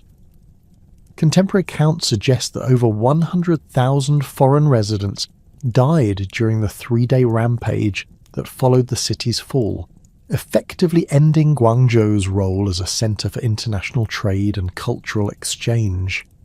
The destruction of Guangzhou demonstrated the rebellion's transformation from a movement seeking governmental reform into a revolutionary force committed to destroying the existing social and economic order. Huang Chao's forces had evolved beyond their original grievances against salt monopoly policies and examination system corruption to embrace a radical vision that rejected the cosmopolitan culture and international relationships that had characterized Tang civilization at its height. This ideological shift attracted additional support from populations that resented foreign influence and aristocratic privilege, but it also alienated potential allies who might have supported more moderate reform objectives. The rebel advance toward Chang'an during 879 AD proceeded through territories where Tang governmental authority had already collapsed due to decades of military fragmentation and administrative incompetence. Regional military commissioners, focused on protecting their own territories and maintaining their autonomous authority, proved unwilling to coordinate effective resistance against forces that threatened the imperial capital but did not immediately challenge their local interests. The rebels' ability to traverse multiple military regions without encountering serious opposition demonstrated the extent to which the Tang Empire had fragmented into competing power centers that prioritized regional over imperial concerns. Emperor Xizong's court, faced with Huang Chao's approaching army, responded with the same panicked evacuation strategy that had characterized imperial reactions to the Anlushan rebellion over a century earlier. The emperor's flight from Chang'an in December 880 AD, accompanied by a reduced entourage of court officials and palace personnel, symbolized the complete breakdown of central governmental authority and the dynasty's inability to defend even its most essential territories. The evacuation's hasty nature meant that valuable records, artworks, and other cultural treasures were abandoned to rebel forces who showed little interest in preserving the accumulated achievements of Tang civilization. Huang Chao's occupation of Chang'an in January 881 AD provided his movement with symbolic legitimacy while revealing the practical challenges of governing territories that had been conquered through destructive warfare. The rebel leader's proclamation of a new dynasty called Qi, with himself as emperor, represented an attempt to transform his revolutionary movement into a legitimate governmental system capable of administering the vast territories under his control. However, the rebels' background as merchants and displaced farmers provided limited preparation for the complex administrative tasks required to govern the Chinese Empire's sophisticated society and economy. The new regime's policies reflected both Huang Chao's commercial origins and his movement's revolutionary ideology, creating contradictions that undermined efforts to establish stable governance. Attempts to eliminate aristocratic privilege and redistribute wealth appealed to the rebellion's popular supporters, but created administrative chaos as experienced officials fled or were executed, leaving governmental functions without qualified personnel. The rebels' hostility toward foreign merchants and international trade disrupted commercial networks that had provided essential revenues for imperial operations, while their destruction of cultural institutions eliminated sources of legitimacy that had traditionally supported Chinese governmental authority. The systematic destruction of Chang'an's palaces, temples, and residential districts during the rebel occupation represented one of the most devastating cultural losses in Chinese history. Huang Chao's forces, driven by class hatred and resentment against aristocratic luxury, systematically destroyed buildings, artworks, and libraries that represented centuries of accumulated cultural achievement. The Daming Palace's throne hall, which had served as the ceremonial centre of Tang imperial authority, was stripped of its decorative elements before being burned, while the Imperial Library's collection of classical texts and historical records was scattered or destroyed. The rebellion's impact on Chang'an's population proved equally catastrophic, as rebel forces engaged in systematic massacres of aristocratic families, government officials, and foreign residents who were viewed as representatives of the corrupt social order that the movement sought to eliminate. Contemporary accounts describe streets filled with corpses and entire districts reduced to ruins, while surviving residents fled to rural areas or sought refuge in territories controlled by regional military commanders who maintained some semblance of order. The collapse of governmental authority in the imperial capital created opportunities for regional military commissioners to assert greater independence while positioning themselves as protectors of traditional Chinese civilization against the rebels' destructive radicalism. Li Keong, the military governor of Hedong, emerged as the most effective imperial loyalist, commanding Chateau cavalry units whose fighting effectiveness exceeded that of traditional Chinese military formations. His forces included experienced nomadic warriors whose tactical skills and mobility advantages proved crucial in confronting rebel armies that had grown overconfident through their early successes. The Chateau cavalry's intervention in the conflict represented another example of the Tang dynasty's dependence on foreign military assistance to address internal challenges, continuing a pattern that had begun with Uyghur support during the Andalusian Rebellion. Li Keong's troops, ethnically Turkic but culturally assimilated to Chinese military traditions, provided the imperial cause with fighting capabilities that native Chinese forces could no longer match. Their success in defeating rebel armies demonstrated both the continued effectiveness of nomadic military techniques and the extent to which the Tang military system had deteriorated since the dynasty's founding. The gradual reconquest of territories controlled by Huang Chao's forces began in 882 AD as imperial loyalist armies, supported by Chateau cavalry and regional military units, launched coordinated attacks against rebel strongholds throughout northern China. The rebels' lack of experience in defensive warfare became apparent as they proved unable to maintain control over territories that had been conquered through rapid offensive campaigns. Their revolutionary ideology, which had provided motivation during the initial uprising, proved inadequate for inspiring the sustained resistance necessary to defend fixed positions against experienced military opponents. Huang Chao's death in June 884 AD, killed by his own nephew Huang Kun during a desperate attempt to escape pursuing loyalist forces, mark the formal end of the rebellion that had devastated the Tang Empire for nearly a decade. However, the uprising's conclusion brought little relief to territories that had suffered through years of warfare, administrative collapse, and economic disruption. The systematic destruction of governmental infrastructure, combined with massive population displacement and the breakdown of commercial networks, created conditions that would prevent meaningful imperial recovery for the remainder of the Tang period. The rebellion's aftermath revealed the permanent transformation of Chinese political organization that had occurred during the 9 years of conflict. Regional military commanders who had supported imperial restoration efforts expected substantial rewards for their loyalty, including expanded territorial authority and reduced obligations to central governmental control. The imperial court, weakened by years of exile and dependent on military allies for its survival, lacked the resources and authority necessary to resist these demands for greater autonomy.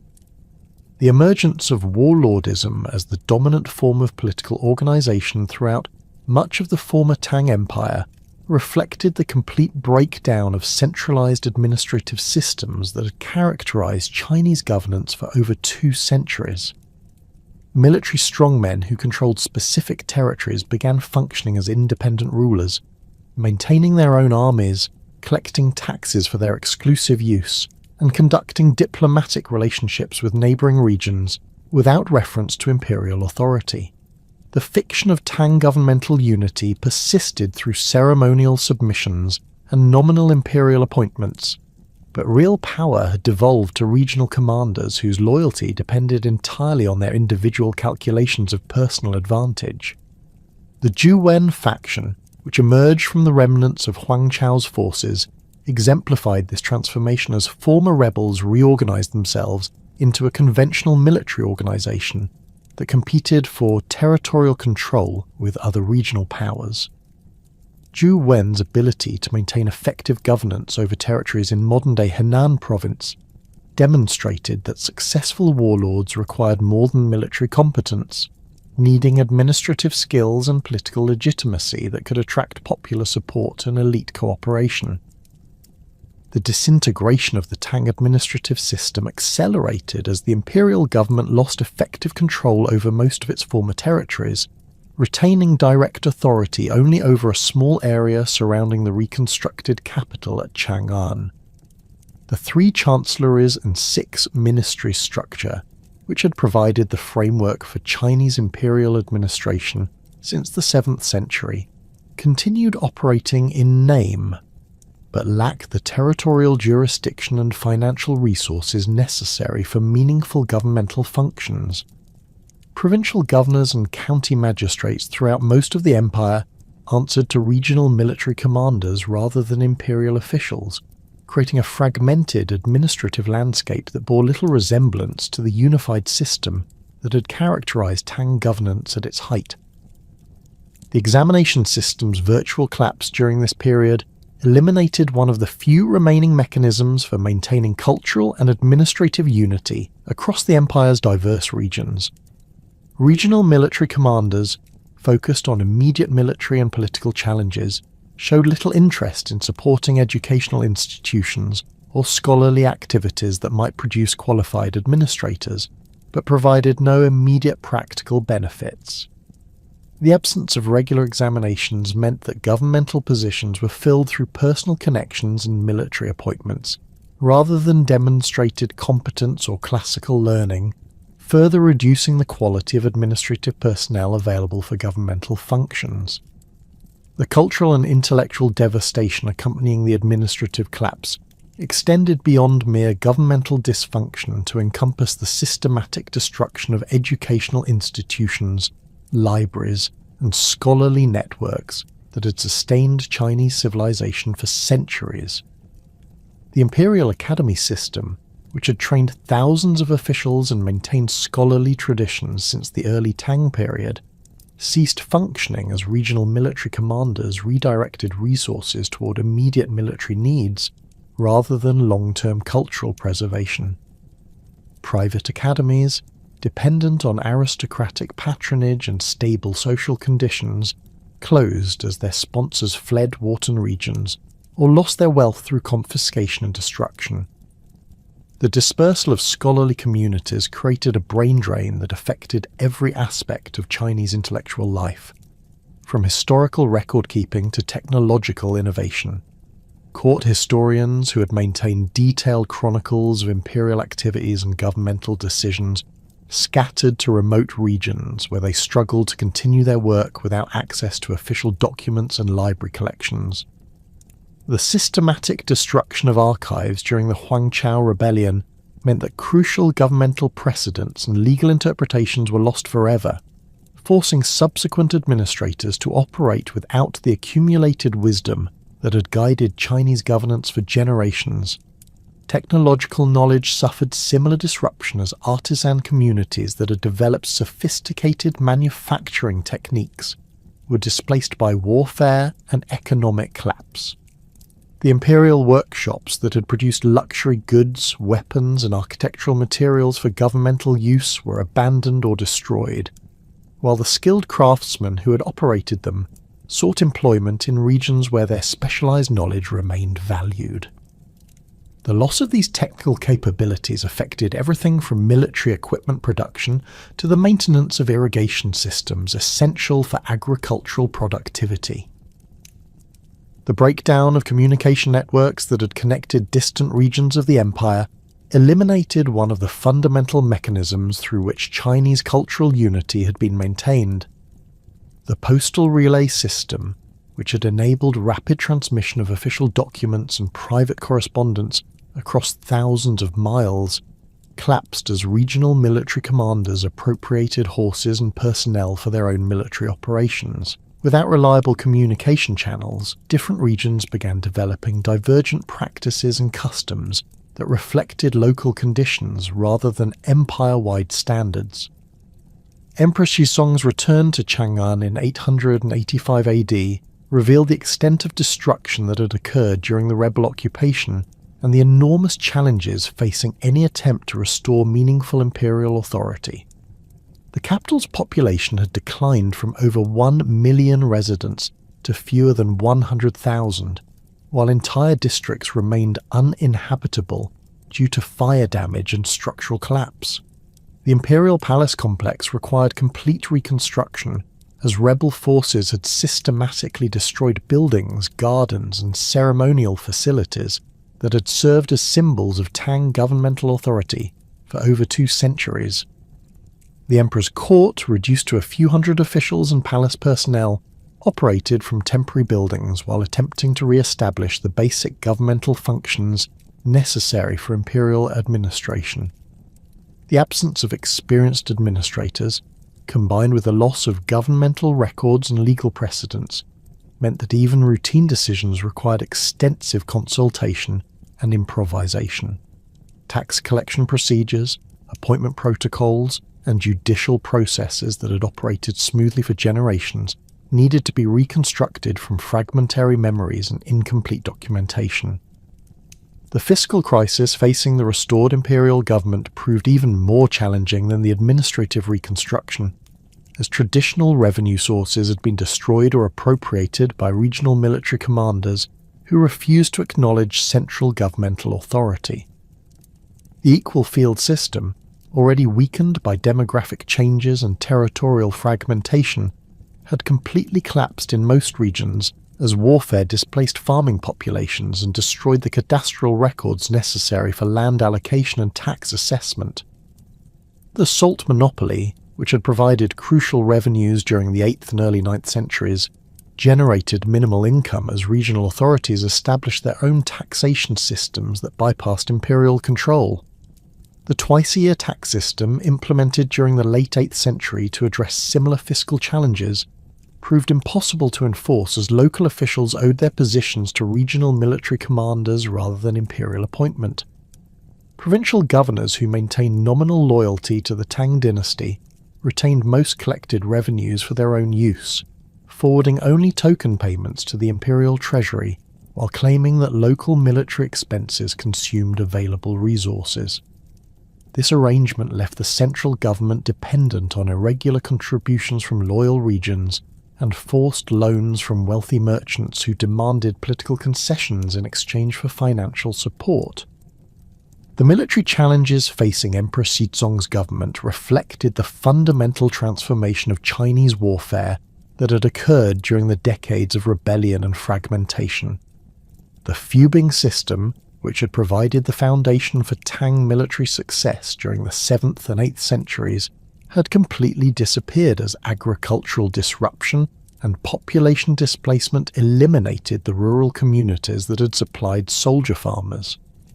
Professional military units, maintained through direct governmental funding, required resources that the impoverished imperial treasury could not provide, while regional military commanders controlled the most effective fighting forces in the empire. The Shatuo cavalry units under Li Qiong's command represented the most reliable military support available to the imperial government, though their effectiveness came at the cost of increased dependence on foreign military assistance. These Turkic warriors, numbering approximately 30,000 experienced horsemen, possessed tactical capabilities that exceeded those of traditional Chinese military formations, but their loyalty depended on regular payment and political concessions that strained imperial resources. Li Qiong's growing autonomy within his Hedong military region demonstrated how even loyal military commanders accumulated independent authority that limited imperial control over their activities. The proliferation of autonomous military regions throughout the former Tang Empire created a complex political landscape where nominal imperial unity coexisted with practical fragmentation among dozens of independent territories. The Xuanwu military region under Zhu Wen controlled strategic territories in modern-day Henan province, while maintaining sophisticated administrative systems that rivaled those of the imperial government. The Huainan region under Yang Xingmi governed prosperous agricultural areas along the Yangtze River, while developing independent diplomatic relationships with neighbouring territories and foreign powers. These regional powers operated their own governmental systems, including tax collection, judicial administration, and military recruitment, while maintaining the fiction of imperial subordination through periodic tribute payments and ceremonial submissions. Their administrative capabilities often exceeded those of the weakened central government, as regional rulers could focus their resources on governing coherent territories rather than attempting to coordinate activities across the empire's vast expanse.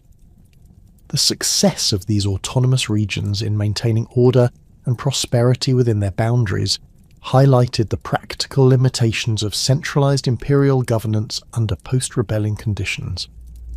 The succession of Emperor Zhaozong in 888 AD brought to the throne a ruler who possessed greater energy and political awareness than his predecessor, though he inherited governmental and military challenges that had become virtually insurmountable. The new emperor, 21 years old at his accession, had observed the dynasty's decline during his youth and understood that dramatic reforms would be necessary to restore meaningful imperial authority. His early reign witnessed attempts to reassert central control over regional military commanders through a combination of military pressure, diplomatic negotiation, and administrative reorganization. Zhaozong's efforts to rebuild imperial military capabilities included attempts to recruit and train new army units that could operate independently of regional military commanders, whose loyalty remained questionable. The emperor established military academies designed to produce officers loyal to imperial rather than regional interests, while implementing new recruitment procedures that drew soldiers from areas under direct governmental control. These initiatives achieved limited success due to financial constraints and the superior resources available to established regional powers, but they demonstrated the emperor's recognition that military reform was essential for governmental restoration. The emperor's administrative reforms focused on rebuilding the examination system and governmental bureaucracy that had provided the foundation for Tang administrative excellence during the dynasty's peak periods. New examination procedures emphasized practical administrative skills rather than purely literary accomplishments, while recruitment efforts targeted educated individuals from regions that remained loyal to imperial authority. The establishment of new governmental schools provided training opportunities for potential administrators, though their limited scope meant that they could not address the empire-wide shortage of qualified personnel. Zhaozong's diplomatic initiatives attempted to exploit tensions among regional military commanders, while building coalitions that could support imperial restoration efforts. The emperor's court maintained extensive correspondence with autonomous regional rulers, offering political concessions and commercial privileges in exchange for acknowledgement of imperial authority and cooperation in addressing common challenges. These negotiations achieved occasional tactical successes, but failed to produce the sustained cooperation necessary for meaningful governmental unification. The environmental and demographic challenges of the late 9th century compounded the political and military difficulties facing the imperial government, as natural disasters and continued warfare prevented the population recovery necessary for economic restoration. Severe flooding along the Yellow River in 889 AD displaced hundreds of thousands of farming families while destroying agricultural infrastructure that had supported regional food production for centuries. The Grand Canal system, essential for transporting grain between different regions of the empire, suffered from inadequate maintenance that reduced its carrying capacity precisely when transportation needs were most critical. Population levels throughout the former Tang Empire remained far below pre-rebellion figures, as warfare, disease, and economic disruption had created demographic catastrophe from which recovery proved extremely difficult. Urban centres that had flourished during the Kaiyuan period struggled to maintain basic services and commercial activities, while rural areas faced labour shortages that reduced agricultural productivity and tax revenues.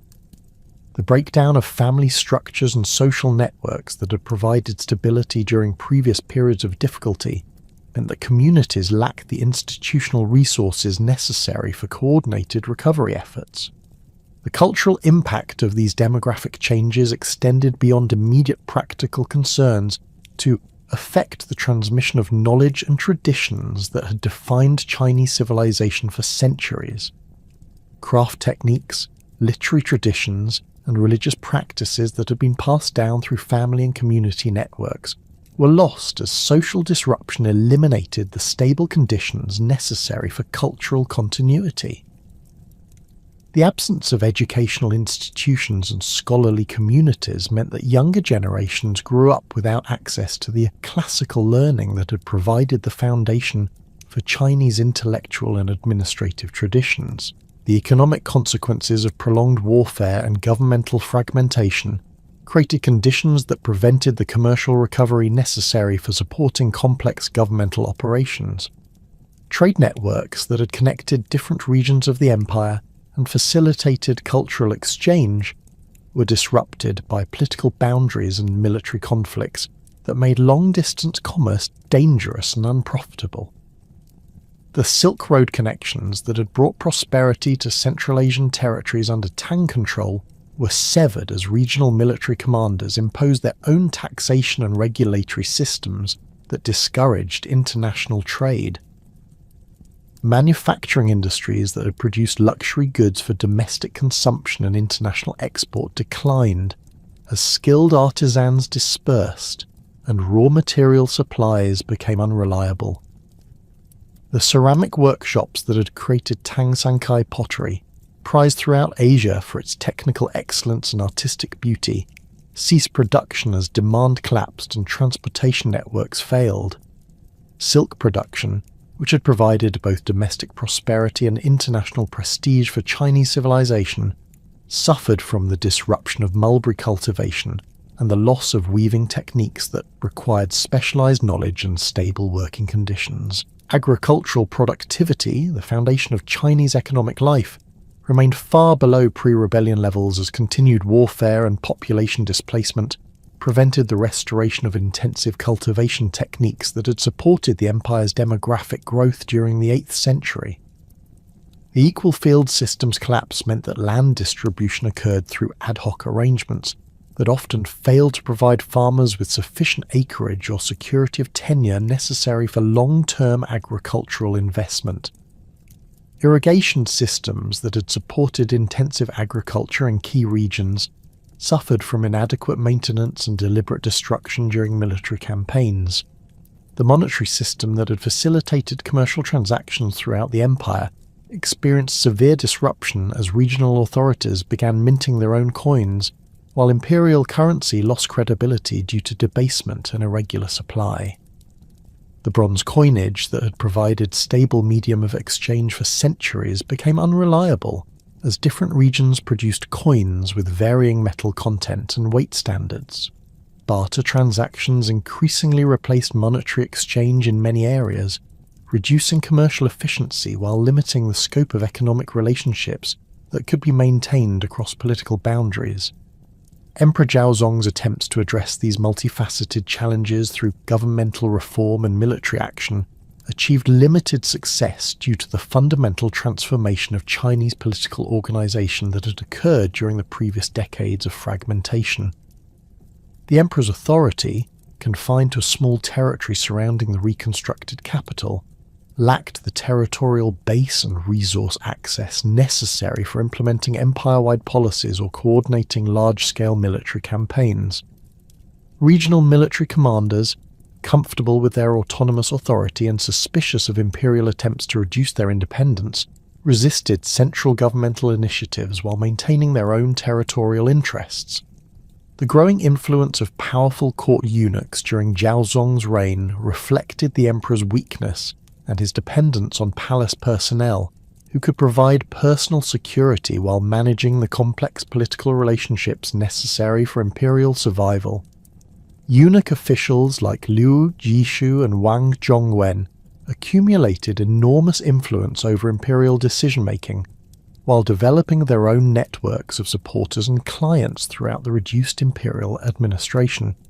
Their manipulation of court politics and imperial appointments created additional instability as competing eunuch factions pursued conflicting objectives that often contradicted broader imperial interests. The assassination of Emperor Zhaozong on August 13, 904 AD, by soldiers acting on orders from the warlord Zhu Wen, eliminated the last Tang ruler who had possessed both the personal capability and institutional position necessary for meaningful governmental restoration. Zhu Wen's decision to murder the emperor reflected his calculation that Zhaozong's continued attempts to reassert imperial authority threatened the autonomous regional power that he had built during the previous 2 decades of fragmentation. The assassination occurred in Luoyang, where the emperor had been residing under what amounted to house arrest, while Zhu Wen consolidated his control over the remaining imperial territories. The installation of Li Ju, Zhaozong's 13-year-old son, as Emperor Ai represented Zhu Wen's attempt to maintain the fiction of imperial legitimacy while exercising real authority through his control over the puppet ruler. The young emperor's complete dependence on Zhu Wen's military protection and administrative support eliminated any possibility of independent imperial action, while the warlord's control over court appointments and policy decisions reduced the imperial government to a ceremonial institution that legitimized his regional authority. This arrangement satisfied Zhu Wen's immediate political needs, while providing him with time to prepare for the formal establishment of his own dynasty. The manipulation of Emperor Ai during his brief reign demonstrated the extent to which imperial authority had become subordinated to the military power of regional strongmen, who maintained the Tang dynasty's existence only as long as it served their political purposes. Court ceremonies continued according to traditional protocols, while governmental ministries maintained their nominal functions under the supervision of officials appointed by Zhu Wen rather than through established imperial procedures. The young emperor's isolation within the palace complex, surrounded by guards loyal to Zhu Wen rather than imperial interests, symbolized the complete subordination of dynastic authority to warlord power. The final act of this political transformation occurred on April 18, 907 AD, when Zhu Wen forced Emperor Ai to abdicate in his favour, formally ending the Tang dynasty after 289 years of rule. The abdication ceremony, conducted in Luoyang with appropriate ritual formalities, transferred imperial authority to Zhu Wen, who established the later Liang dynasty as the first of the 5 dynasties that would compete for control over northern China during the subsequent period of political fragmentation. The young former emperor's death shortly after his abdication, almost certainly by assassination, eliminated the last potential focal point for Tang loyalist resistance. The establishment of the later Liang dynasty marked the beginning of the 5 dynasties and 10 kingdoms period, a time of unprecedented political fragmentation that would last until the Song dynasty's reunification of China in 960 AD. Zhu Wen's new regime controlled only a fraction of the territory that had comprised the Tang Empire at its height, while independent kingdoms in southern China and autonomous military regions in the north maintained their own governmental systems and territorial boundaries. The cultural unity that had characterized Chinese civilization during the Tang period gave way to regional diversity as different areas developed distinct political traditions and social practices. The Tang dynasty's collapse represented more than the end of a particular ruling house. It marked the conclusion of an era in Chinese history when centralized imperial government had successfully integrated diverse populations across vast territories while maintaining cultural coherence and administrative effectiveness. The dynasty's achievements in poetry, painting, sculpture and architecture had established standards of artistic excellence that would influence Chinese civilization for centuries, while its governmental innovations had created administrative systems that subsequent dynasties would adapt and refine. The cosmopolitan character of Tang society, with its acceptance of foreign influences and international relationships, had demonstrated the possibilities for cultural synthesis and intellectual exchange that would inspire later periods of Chinese openness to external ideas and practices. The dynasty's ultimate failure reflected the inherent tensions within Chinese imperial governance between centralized authority and regional autonomy, between cultural unity and local diversity, and between the demands of governing vast territories and the limitations of pre-modern administrative and communication technologies. The Anlushan rebellion had revealed these structural weaknesses, while the subsequent century of fragmentation and decline had demonstrated the difficulty of maintaining imperial unity once the balance between central and regional authority had been disrupted. The Tang dynasty's legacy would endure through its cultural achievements and governmental innovations, but its political structure had proven unable to adapt to the challenges of governing an increasingly complex and diverse society across the enormous geographical expanse of the Chinese Empire.